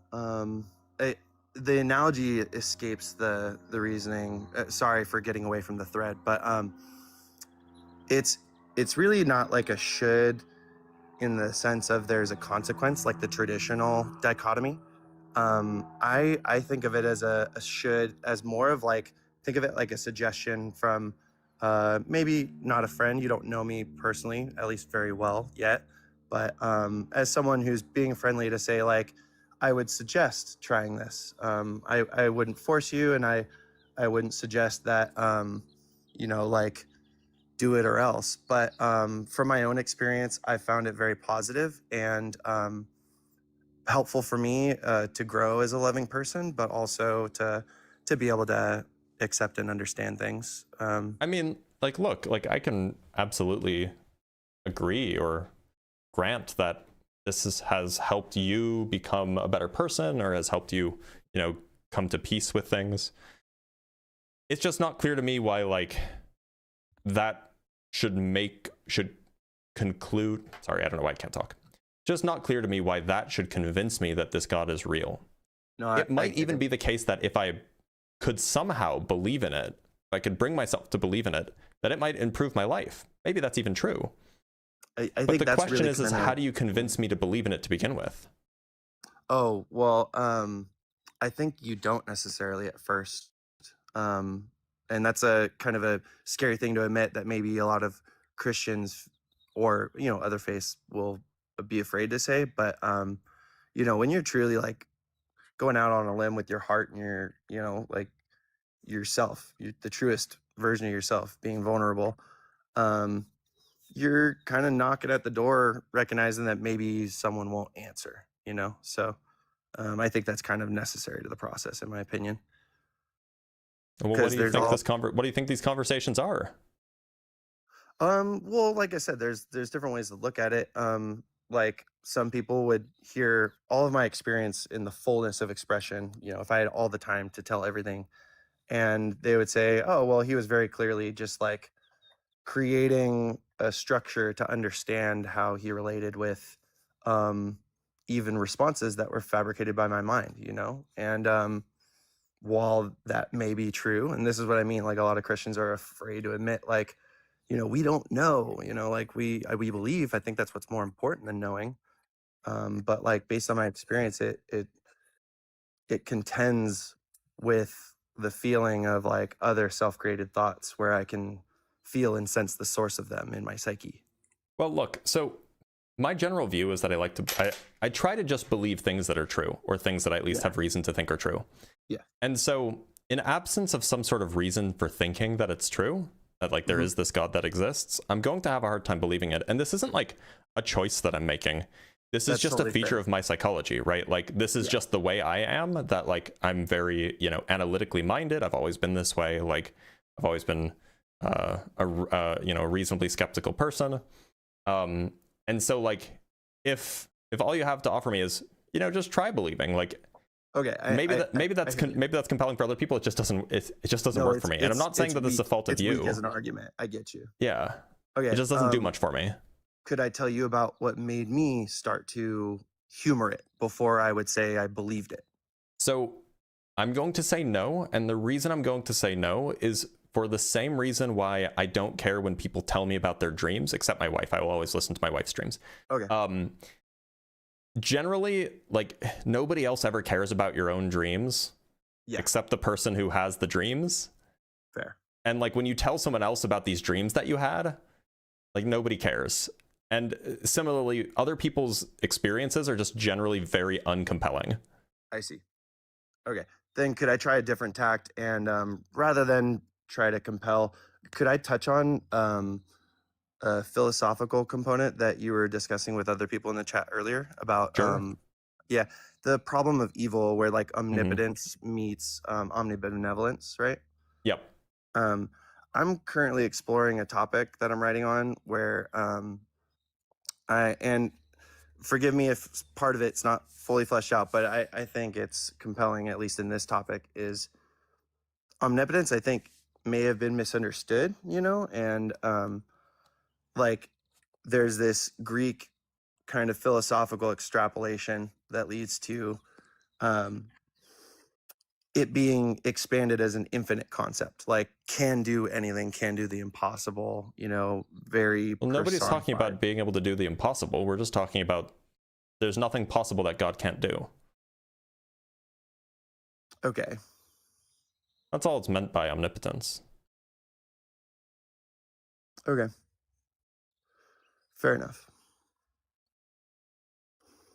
All right. I'll have to formulate my thoughts more before pushing because I don't want to, you know, be disorganized about it. But I really Okay. appreciate your critiques. I even though, like I said, I believe these things, I like to approach them as honestly, academically as I can. And I actually, I mean it when I say I appreciate the insight. Well, I appreciate you being here. Thanks for being here, Brian. Take care. Thank you. Guys, don't make fun of him for writing things. You can write things. Writing things is fine. All right, let me read some super chats, then we'll bring on our next guest. From Skeet Sayer with the 5 Canuck bucks. You do realize the 3i Atlas went from Sun orbit to Jupiter in 3 months. It's not orbiting Jupiter. It's just passing nearby Jupiter. From Eric S with the $5. Why did God not simply eat all of the smaller gods? No. Why did God not simply create human nature such that pleasant experiences would purify us? Why assign pain as the means of growth? That's a good question. And from the last judge with the £5. Sorry to hear you had such an unpleasant February. I'd offer advice, but that would be condescending and egotistic. I hope your life gets better. Well, I appreciate that. Me too. I'm doing my best. From Hunting Faith Pod with the $2. Thank you for the debate and being respectful. I do my best. That is one of the things that my mama taught me. All right, let us bring up our next guest. Let's bring up a guest from Discord. Let's bring up Aggro Mage.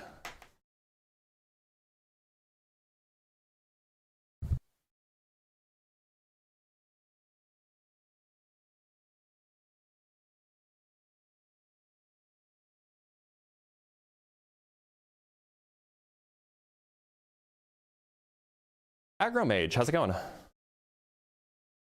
Hey, greetings. Good morning. Howdy to you too. Aggro Mage, do you believe in a god? Many gods and goddesses. I'm a polytheist. Okay. So, look, I'm not. Why should I believe in these many gods of yours? And are any of these gods distinguishable in a meaningful sense from a super powerful alien?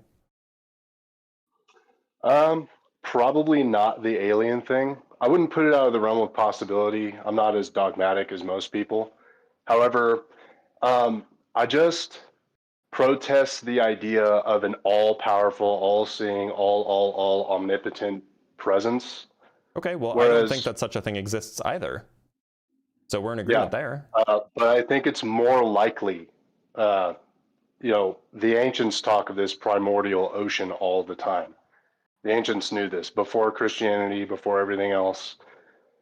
You know, the Hindus talk of Brahma, the Norse talk of Ginunga Gap, the great gap between everything. It's already a concept.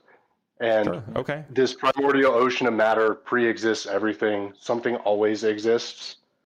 Well, So I wouldn't there's really no rely on like the ancients for knowing anything about cosmology, because you know they didn't even know that I mean, the Earth went around the sun.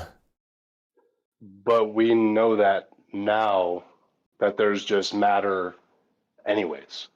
Like we know there was a Big Bang. We know there was matter existing in the universe beforehand. Right, but my So, point is I mean, I'm not saying Look, so- science is vindicating it. I'm saying that there is an ancient insight that, oh yeah, they were already supposing all this stuff. Look, You know what so I mean? lots of There's people, already been debates about it. lots of people have had lots of thoughts, and some of those thoughts end up being right. But that doesn't mean that they were right for the right reason, and it doesn't mean that their belief in it, that their belief was justified. It just means that they were lucky. Like, that happens sometimes, right? Like, for example, what would be a good kind of like non-biased, non-religious example? So so there was a guy named John Mitchell in the 1700s who, using Newtonian gravity, he came to the conclusion that there could be, and in fact likely are, stars. He called them black stars. There are stars that are so heavy that the light can't run away from them, and these would be, as we know them today, black holes. He came up with this idea, 150 years before we even had the general theory of relativity by Einstein, which led to the development and later discovery of black holes.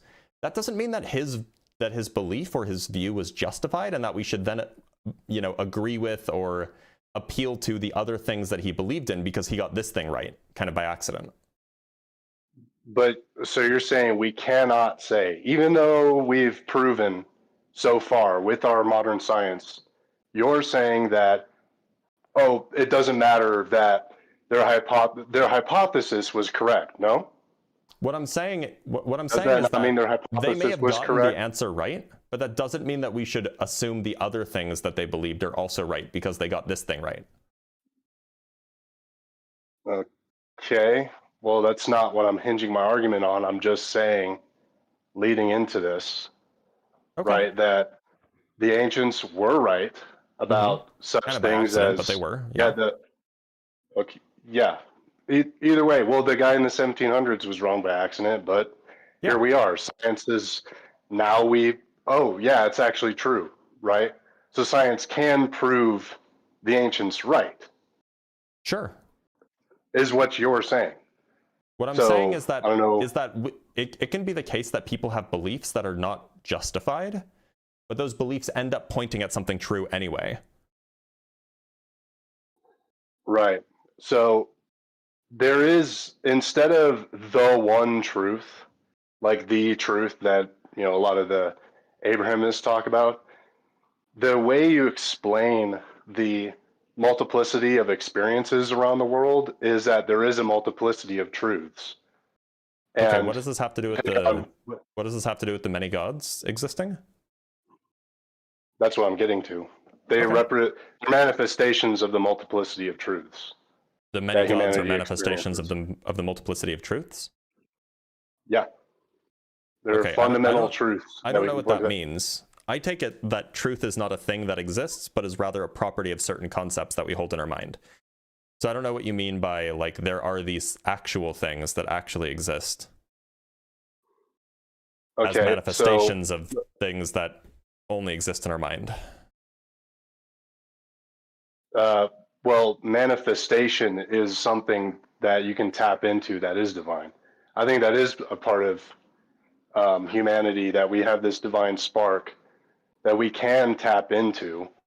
Not all the time. Some people can try to tap into and find nothing, but there are ways, and there are formulas and ways for us to reach that by contemplation of the divine, by emulation of these beings. So why should I think that these beings exist? Because, okay, have you ever gotten into a flow state? Sure. Oh, where'd he go? Where'd he go? Did he just get into a flow state? Where'd he go?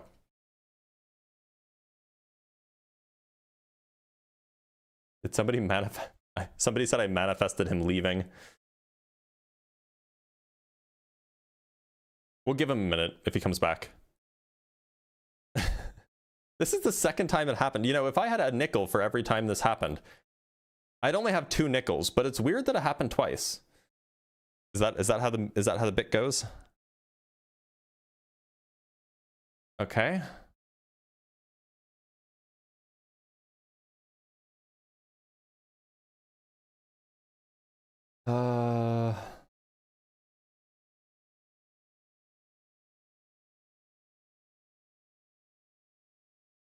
All right, looks like he's not coming back. Let's bring up our next guest.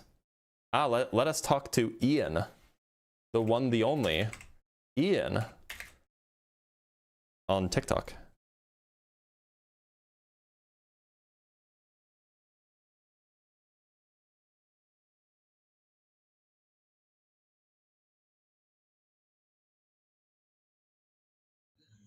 Ian, how's it going? I'm so glad you finally let me up.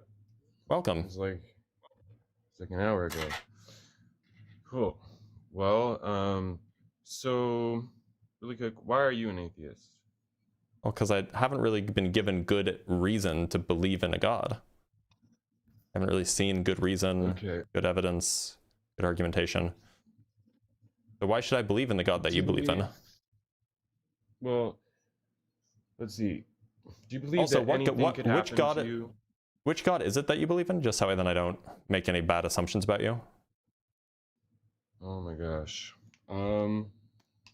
Well, I'm kind of a pantheist. I also sort of consider myself an atheist because, well, I believe in a higher power. Not a higher power necessarily, but I believe in like the immensity of the universe, and I believe in magic. I believe that the universe is immense. I don't believe in magic though. So, what confines you to the realm of hard science? I don't know what you mean by confines me. I mean, I do mathematics a lot. That's not hard science. I talk about philosophy a lot. That's not hard science. I am happy to engage with linguistics and history and all sorts of lovely things. What is the end game of human evolution? And I don't think that there is one. As an atheist, is there still a way to spiritually progress? I mean, grow. I don't believe in spiritual stuff. Gotcha. Wow. And it seems very lonely and closed off. Not lonely really at all. What makes your reality magical? What makes your reality? I don't know what you mean by magical. Fulfilling? Like I told you, I don't think that magic is real. Fulfilling, surprising, fantastic, etc. What makes reality that way for you?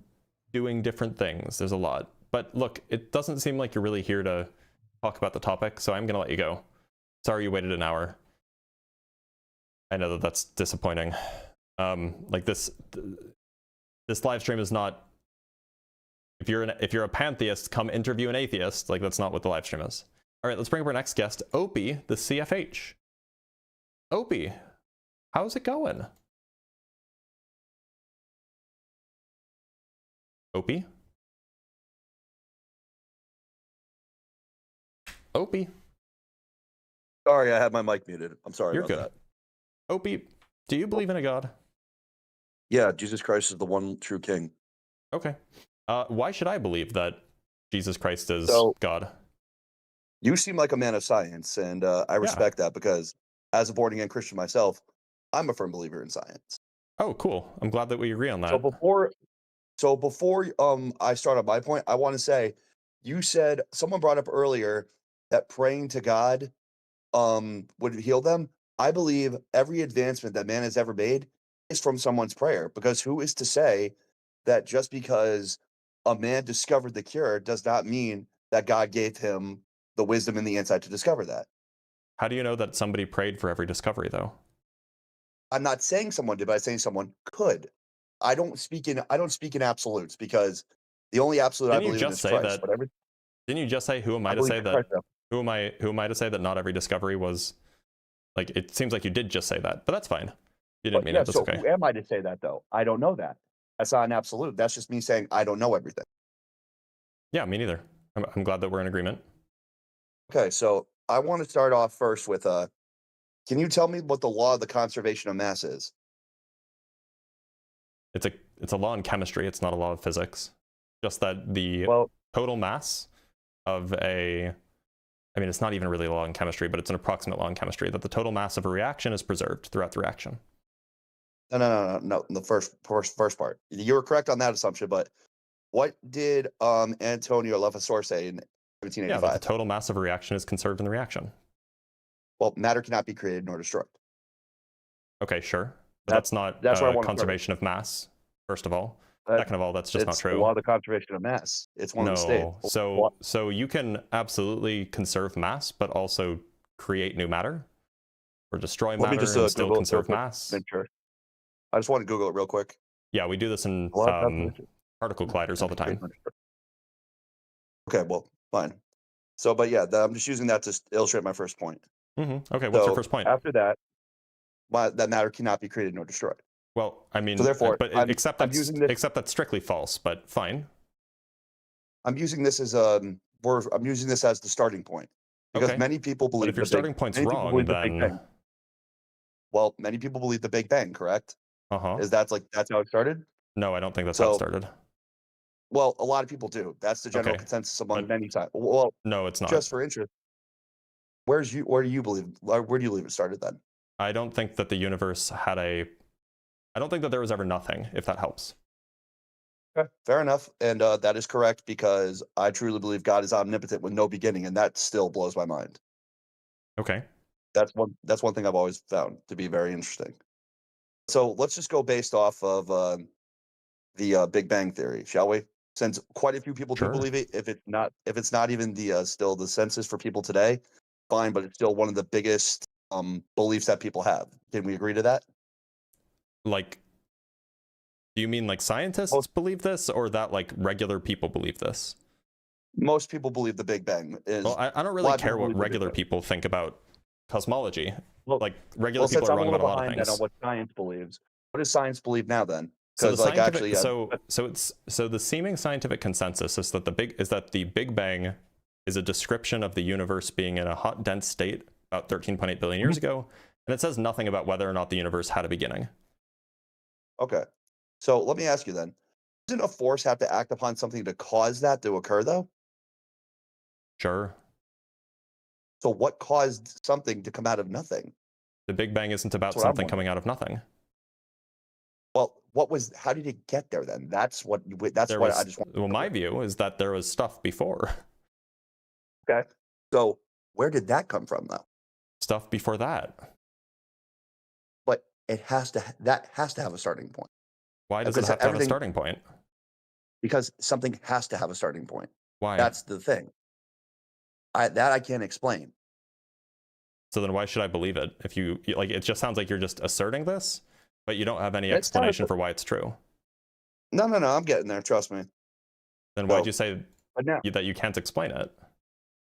Well, because something not having a beginning, that's still one of the biggest questions in all of life. And most Christians come to accept the fact that God is outside of our perceived time. He's outside of our perceived spectrum. We can't understand just how truly magnificent he is because, according to him, he holds time in his hand. Therefore, he is outside of time, meaning he created everything that starts there. That's fine, but why should I think that God exists? Well, because I'm going to use Jesus outside the Bible completely. Okay. To prove my point. So yeah, make your point. Are you good? Are you good on history? I don't know. I'm decent, I guess. Okay. So, are you familiar with the Journal of the American Medical Association? I haven't read it, but yeah, I'm familiar with it. Okay. So, one of the biggest things they've ever questioned was how did crucifixion work and how would it have killed somebody? That's one thing they really studied, as many people have tried to disprove the crucifixion of Christ. The Journal of the American Medical Association journals don't study things. Well, the Journal of the American Medical has it listed that back in the 1970s, it was proven without a doubt that Christ did indeed die on the cross. And due to historical evidence, we do know that because when Christ was killed on the cross, he was stabbed with the spear.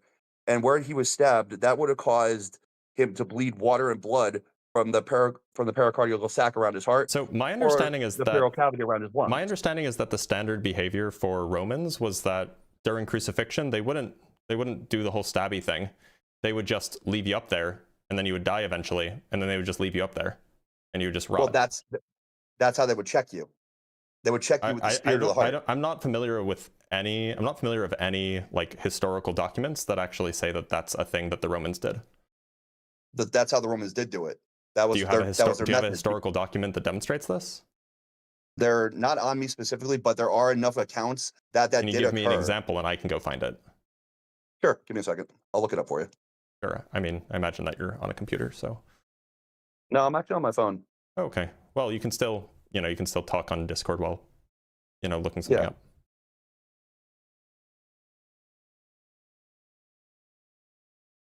I mean, like, why would they even need to check if somebody's dead? What does that achieve for the Romans? Because the Romans that was their form of punishment. Therefore, that was how they executed people. They didn't leave people up there to rot. They actually took them down. That's historically attested.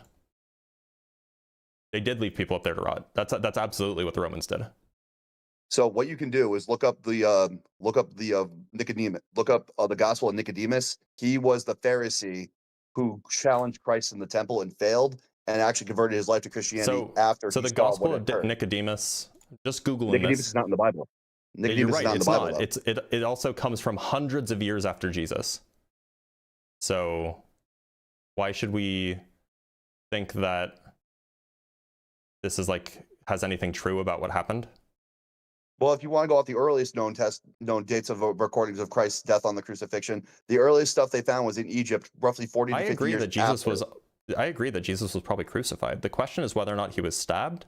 The question is whether or not he was taken off the cross and put into a tomb. He was stabbed, because if you read the Bible, that's where they found the water. I and the agree, blood that's on what the Bible says, but historically, Romans, I don't see any evidence of Romans actually doing that. It's very well documented. Hold on, I'll find another one. Find me, if it's very well documented, find me the documents.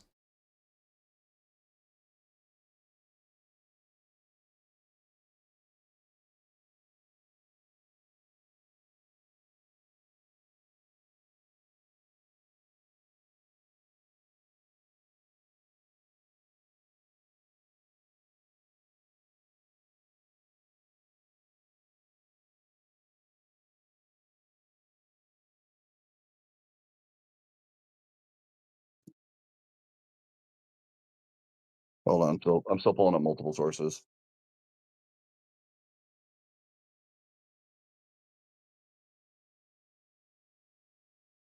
Okay,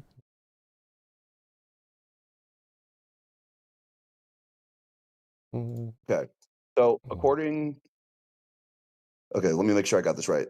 According to the National Institute for Health, the reason the Romans did in fact stab Jesus was because of the Sabbath, and the Jews did not want Institute for Health. It sounds like this is a health thing, not a historical source.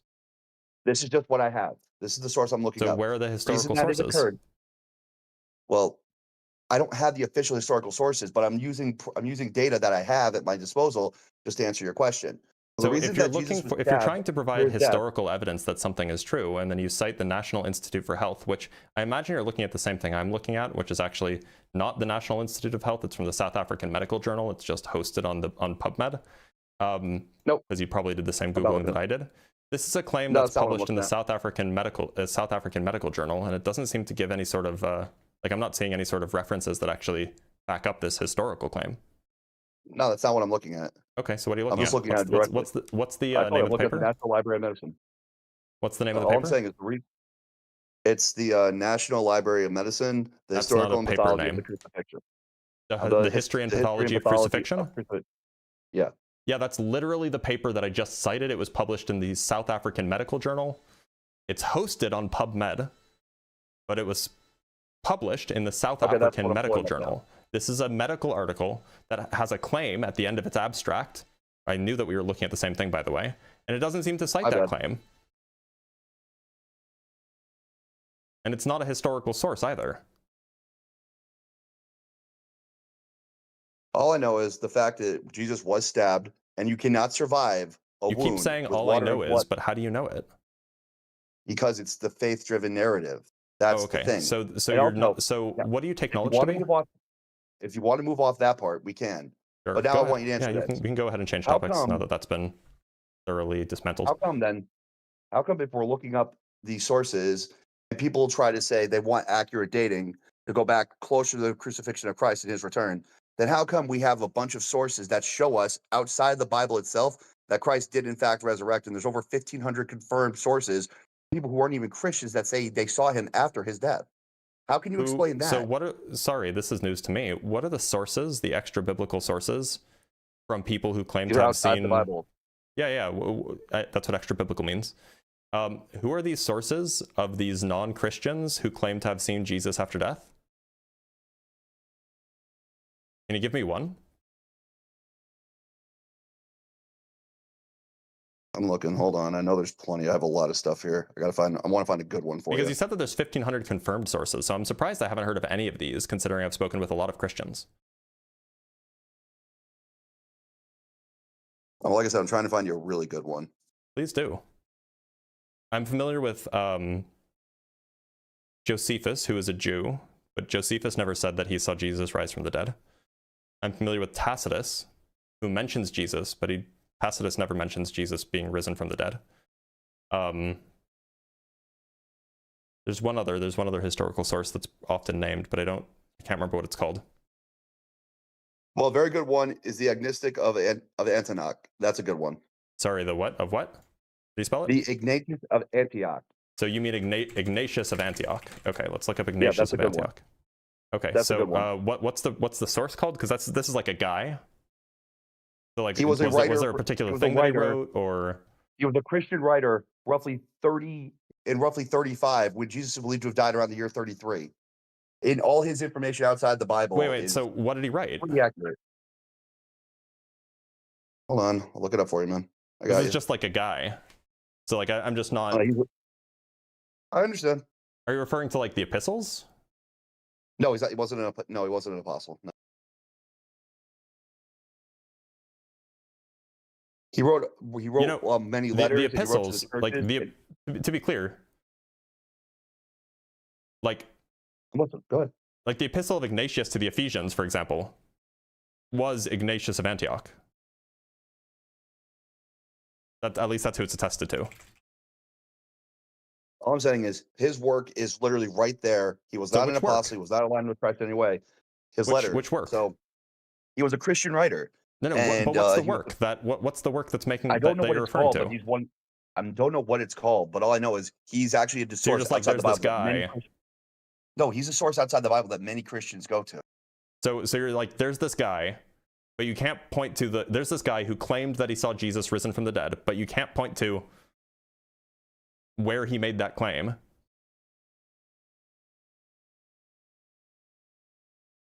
Sounds like I don't really have much. Hold on. Go off of, right?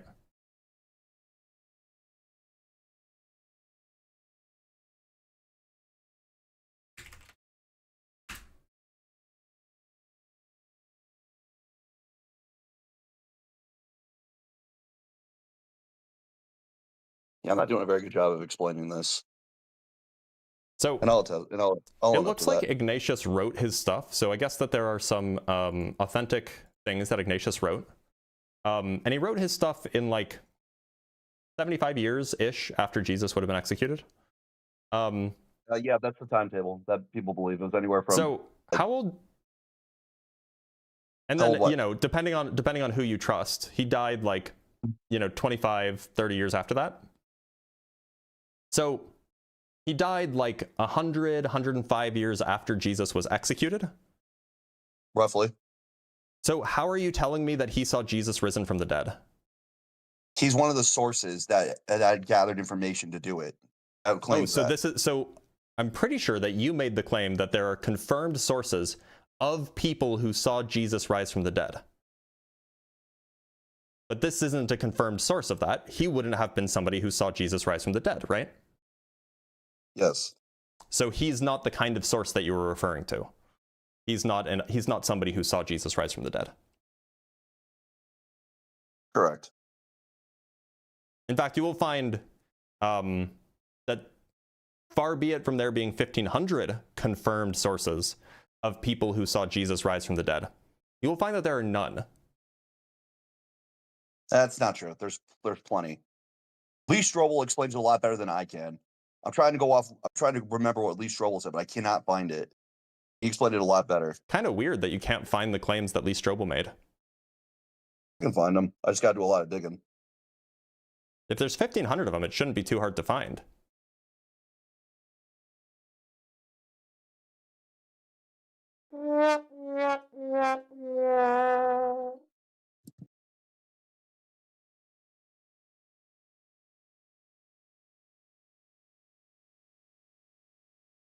Okay, I'm looking right now.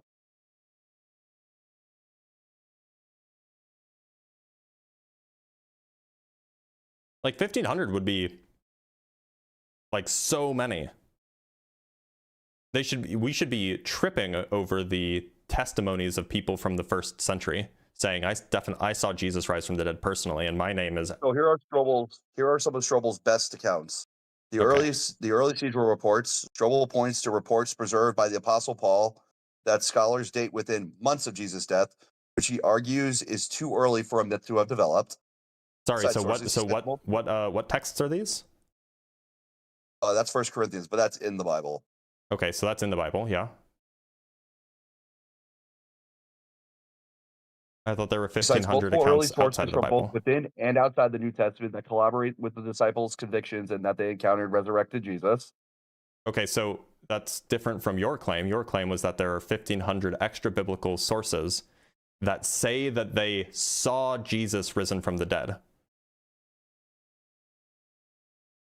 Your claim was not that there are like extra biblical sources that agree with some of the views of the apostles as laid out in the Bible. That's not what you said.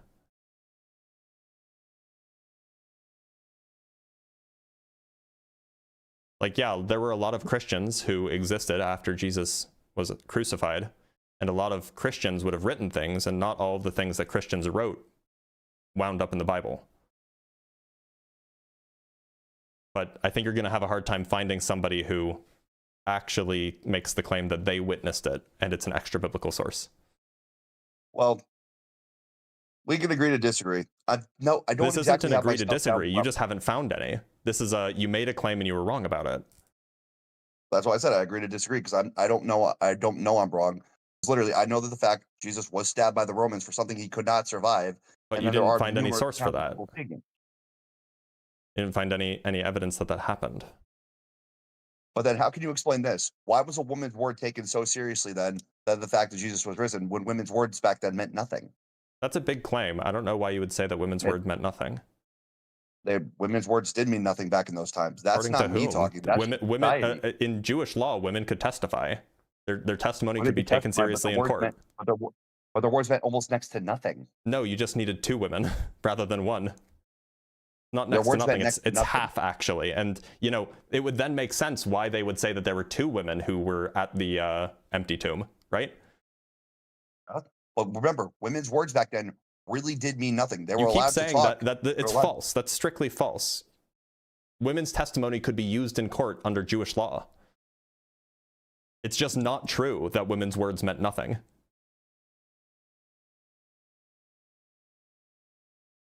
I don't know where people get this claim. They just think that like women were like, you know, as low as like they weren't. Obviously.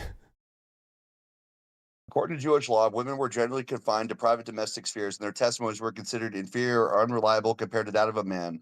Yeah, okay. What's the source for that claim? That is the role of women in the Bible, Jews for Jesus. What I looked up. Ah, okay. So your source is a bunch of Christians?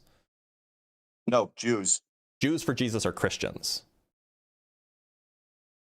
They're still Jewish. They're going off their old. They're talking about their old. They're not Jewish. That's the point. They're going Christians. off their old blood. Just because they've converted to Christianity, but they were Jewish. I'm just going based on what I know. In fact, many Jews for Jesus are not Jewish. They weren't born Jewish. They weren't born into Jewish families. Jews for Jesus are Christians. So your source is a Christian source. I know what I know about Jewish law. And back then, women's words did not mean anything in the Okay, so ancient world. find me the Jewish law that says that, and don't appeal to a Christian source.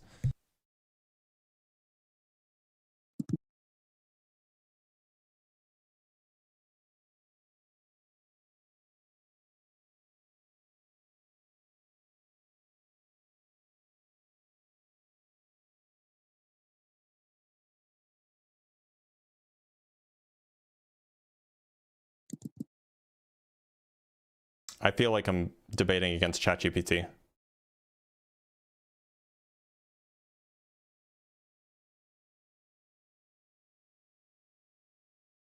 Am I debating against ChatGPT? No, you're not. Don't use Okay. ChatGPT. That stuff's garbage. If you can't look up things yourself. Are you using Grok? No, I don't use AI. Okay. Cool. AI erodes your brain. I'd rather look things up for myself, and if I'm wrong, Right. I'll So then what's the Jewish law that makes this claim? According to the sources in the Talmud and the Mishra, contains several discussions that reflect on the patriarchal structure Where are you in which reading many this? cases treated women. This is just a simple Google search. The Talmud and the Mishra contain several discussions Wait, that no, reflect I know. What's the patriarchal source structure. here? This is just says ancient Jewish law in which women's words mean less than or so nothing. Are you using the AI overview? I'm using the Talmud. I'll look up the Talmud. I'll use that. I'm familiar with the Talmud, but it sounds like you just read the AI overview. I thought you don't use AI. I'm not using AI. I'm going off source that I find there, and then I'm reading it. So you weren't reading the Talmud, you were reading AI. No, I'm looking up the Talmud right now. I'm going off what that you were said, just but reading was AI. No, I wasn't reading the AI. Okay, so then where were you reading it?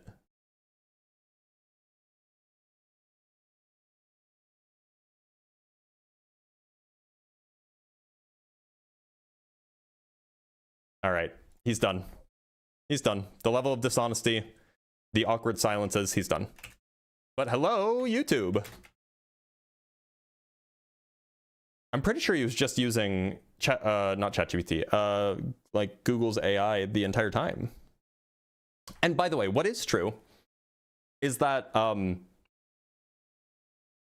in cases of criminal law, women were forbidden from testifying. However, apparently their testimony could be used in cases they were generally forbidden from testifying. However, in cases where no male testimony was available, women's testimony was acceptable. But we weren't even talking about like a criminal court case here, right? We were talking about just like what people said. Yeah, he was probably using Gemini. Anyway, let us pull up our next guest. This one from Tik Tok. Let's talk to Carson.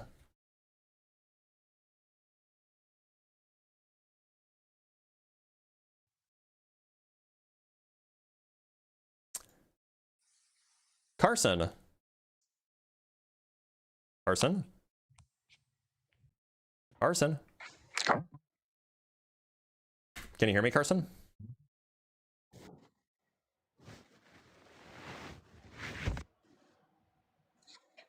Carson?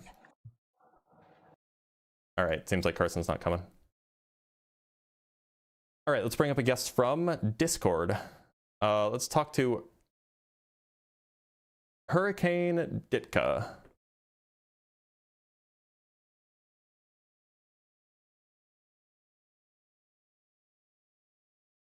Hurricane, how's it going?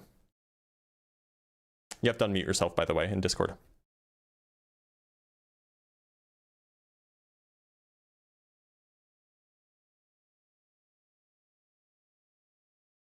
Hurricane.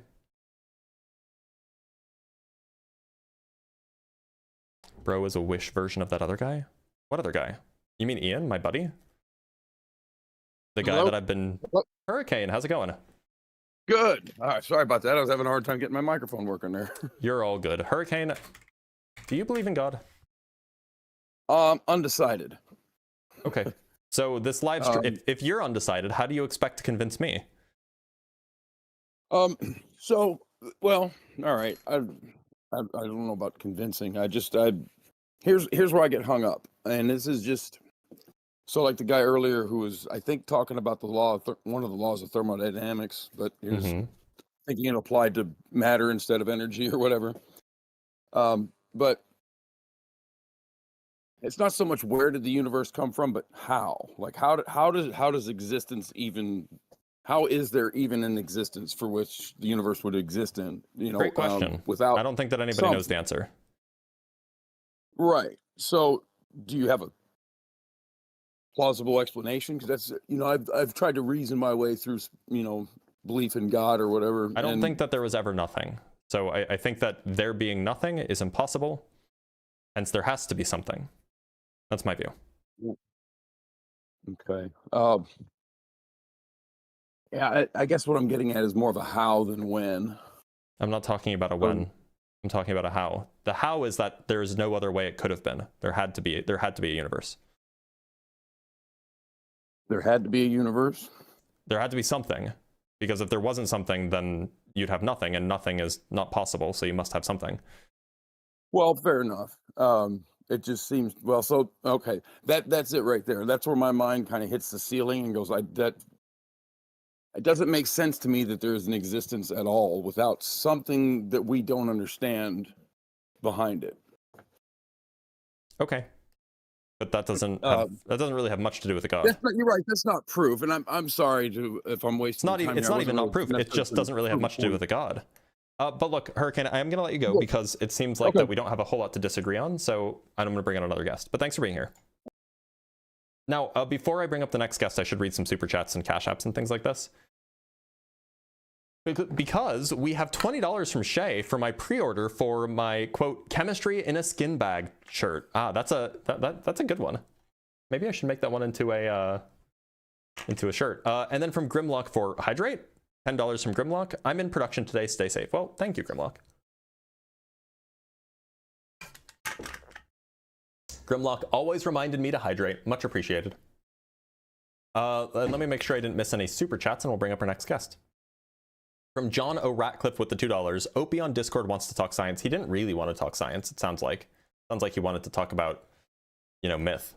From Dr. Fudge with the $5. If I remember correctly, women did burial prep according to tradition, so it would actually be more obviously fake if it wasn't women who checked the tomb in the story. That's a good point. I don't know the historicity of that, but if that's true, then that's a good point. Okay, let's bring up our next guest. I don't know. It doesn't really order people. All right, let's bring up Taste the World. Taste the World, can you hear me?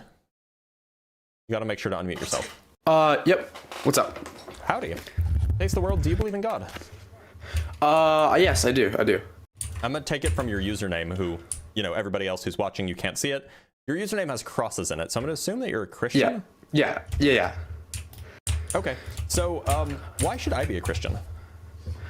So I kind of came here to, well, first of all, what I like what you're doing. You are somebody who like peacefully debates and you don't insult people. Just unrelated, but I love that. You know, you're appreciate that. Doing a positive thing. But what I would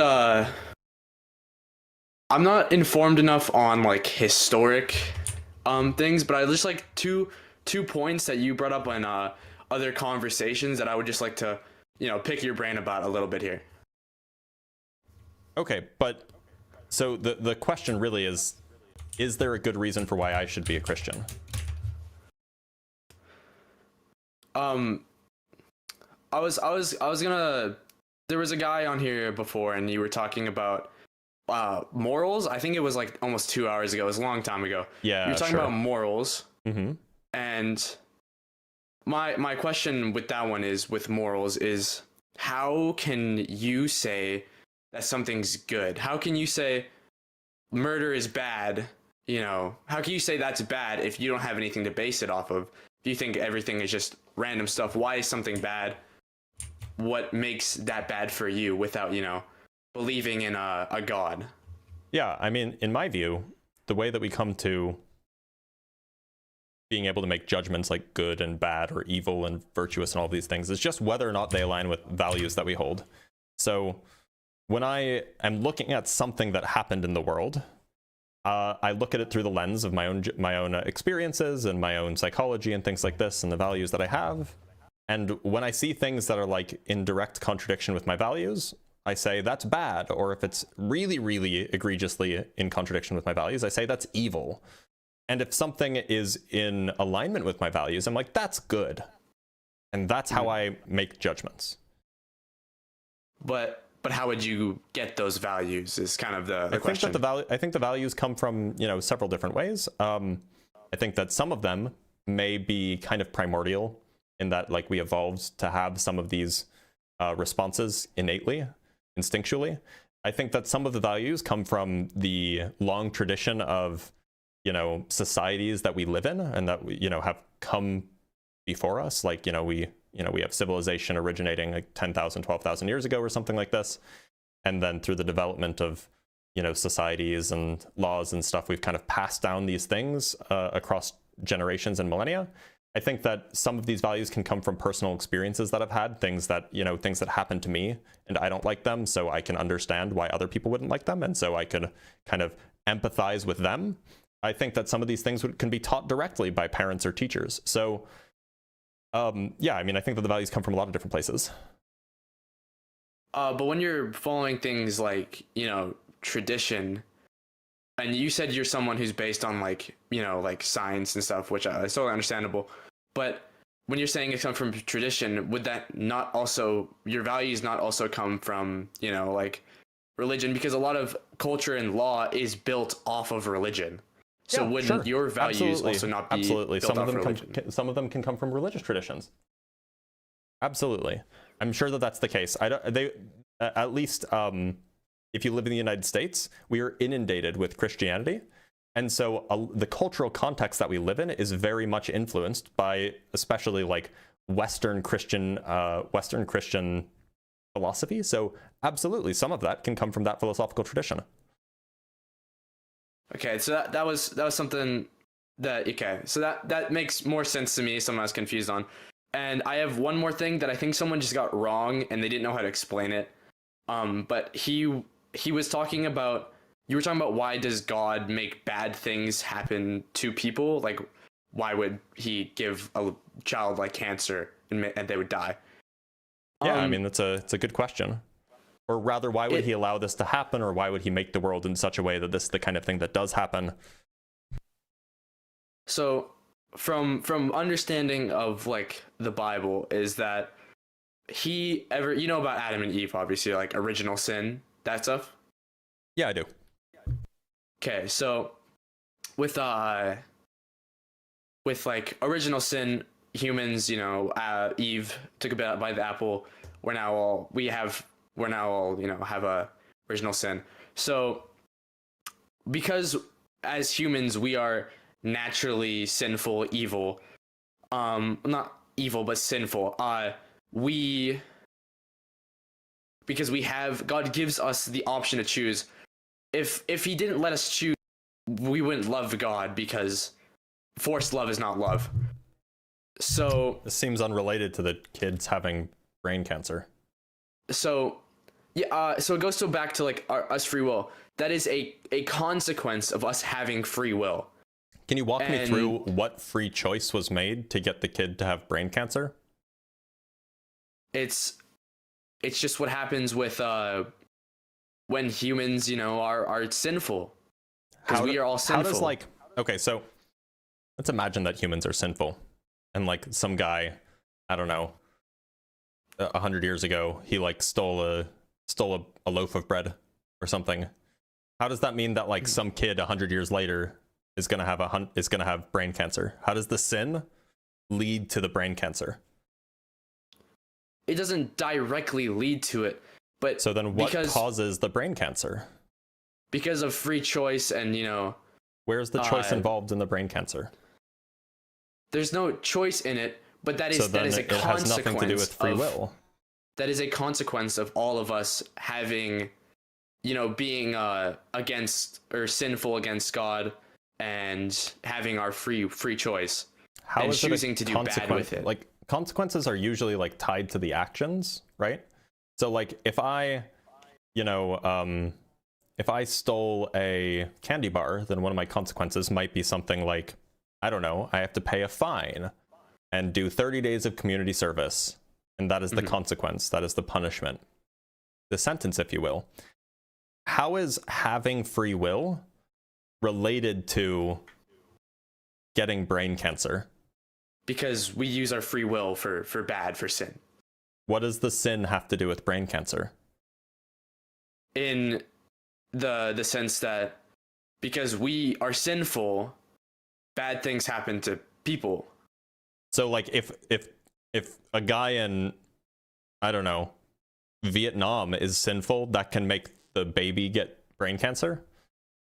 Not specifically one person committing a sin, but us as people who always sin, it's just a punishment, and it's not like who set it's that not punishment? fair. God is not always super fair. You'd say, on so you'd say he's not items. just? Because that's what fair means. So hold on. It's that's a good point.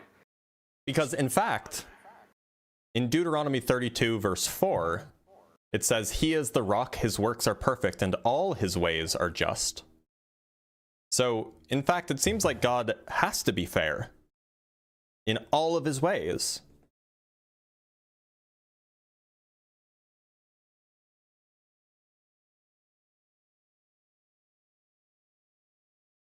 I don't know what to say about that, brother. You got me on this one. I mean, you should really think about it. Like, God set the rules for all of this, right? Like, God set, God did all of this. He made the universe exactly the way it is. And so God made it so that if Eve ate this apple, that 1,000 or 5,000 years from then, kids would get brain cancer. Why would he make it that those two things are related to each other? Why would he choose to make it so that there are these consequences for these actions? Why not make the consequences different, less bad?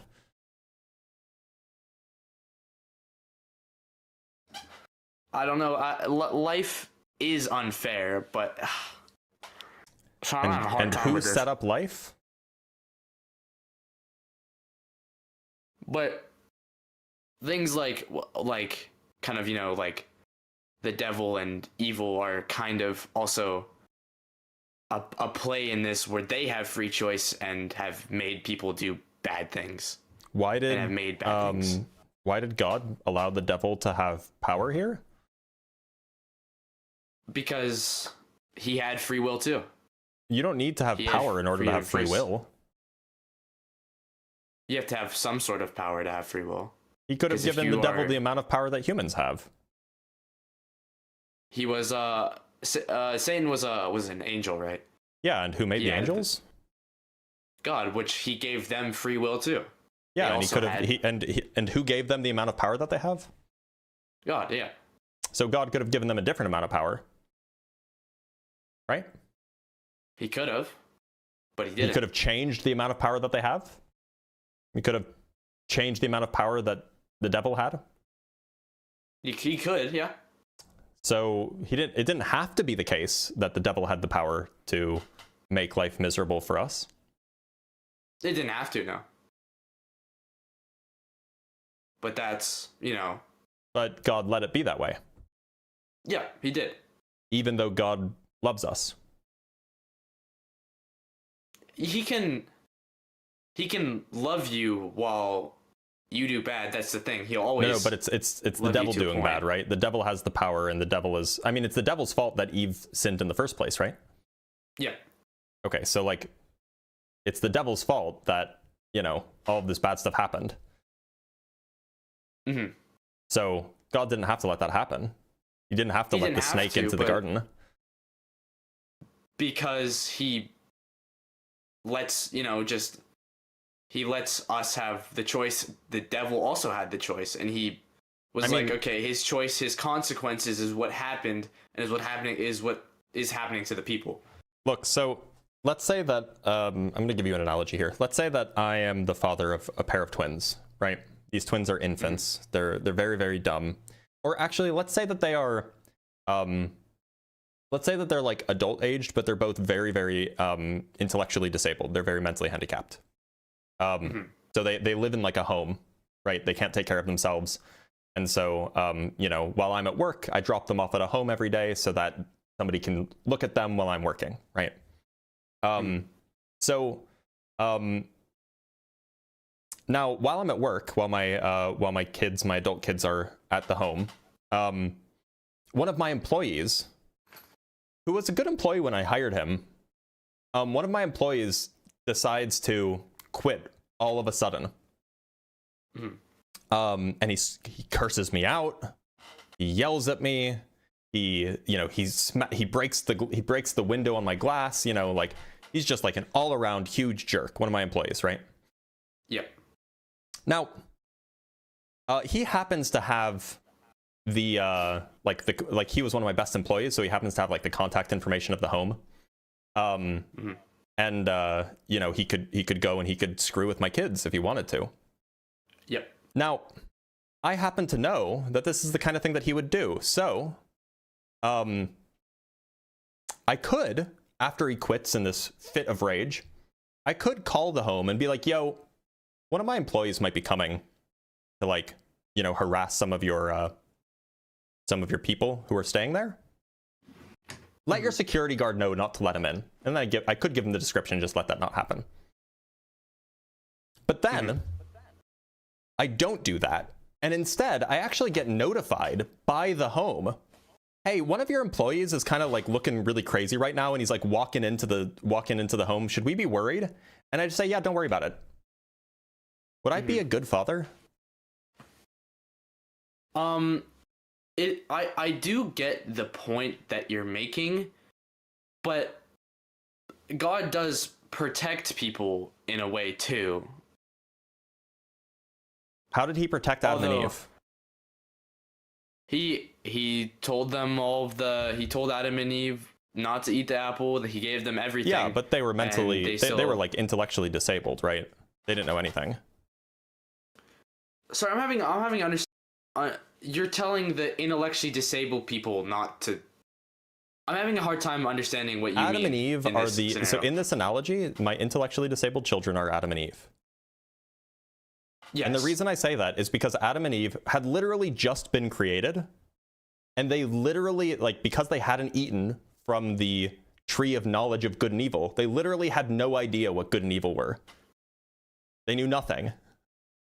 They were, I mean, for all intents and purposes, they knew as much as like somebody, as like an adult who knows nothing, right?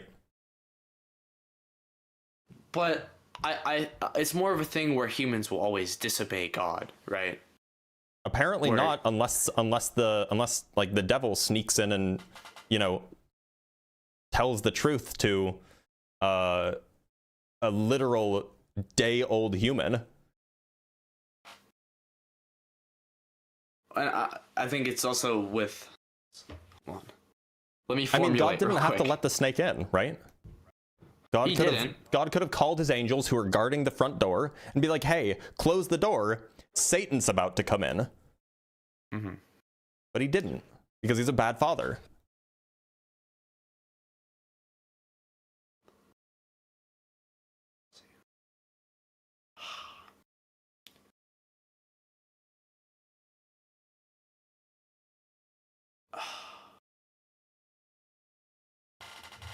I don't know, man. I might have to come back to formulate my opinion like later, but okay, that's fine. You got me on this. I'm not gonna lie. All right, Taste the World. Thank you for being here. Look into it. I appreciate the humility. Take care. Yeah, thanks, bro.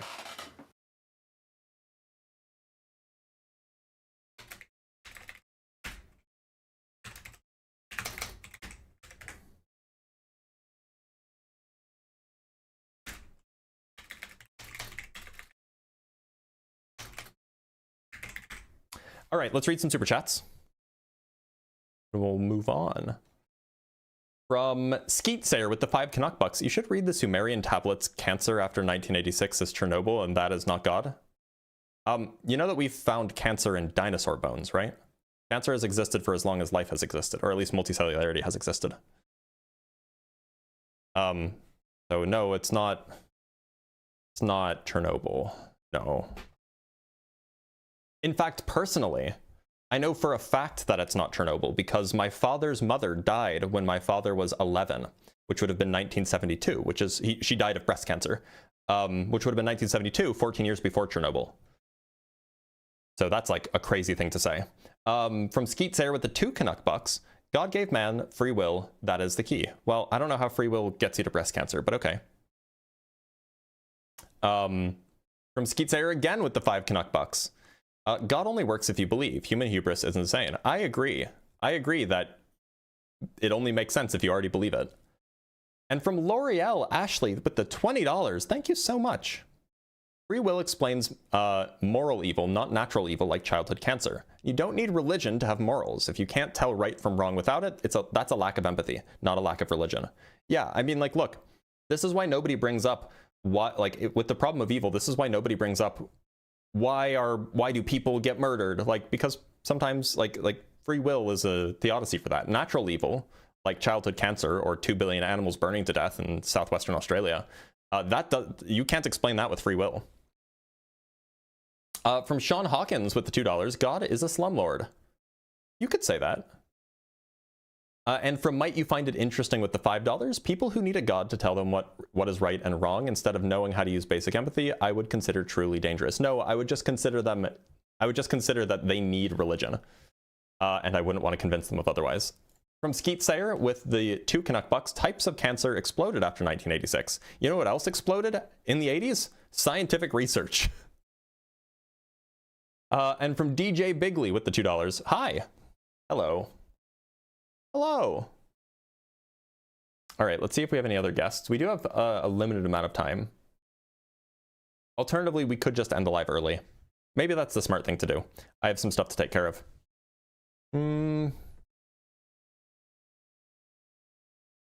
Yeah, because I only have 10 minutes. Yeah, I'm going to end the live early here. Guys, thank you so much for being here. If you want to talk with me, you got to join early. That is generally the rule. Second thing, if you want to ask questions, if you want to get announcements of when I'm going live, of when I post videos, if you want to ask me questions or ask other similarly interested people questions, join my Discord. As long as you're 18 years or older, you can go to discord.gg/drblitz. It's a cool place to be. And finally, if you want to support me, because who knows, maybe you want to give me money to encourage me to do this more frequently, you should become a YouTube member or a Patreon member. It's like $4 or $5 a month, and you'll get some nice perks. You'll get access to my debate notes. It's a cool way to support me, and it's a cool way to get access to some stuff that you might not know otherwise. I will see you guys on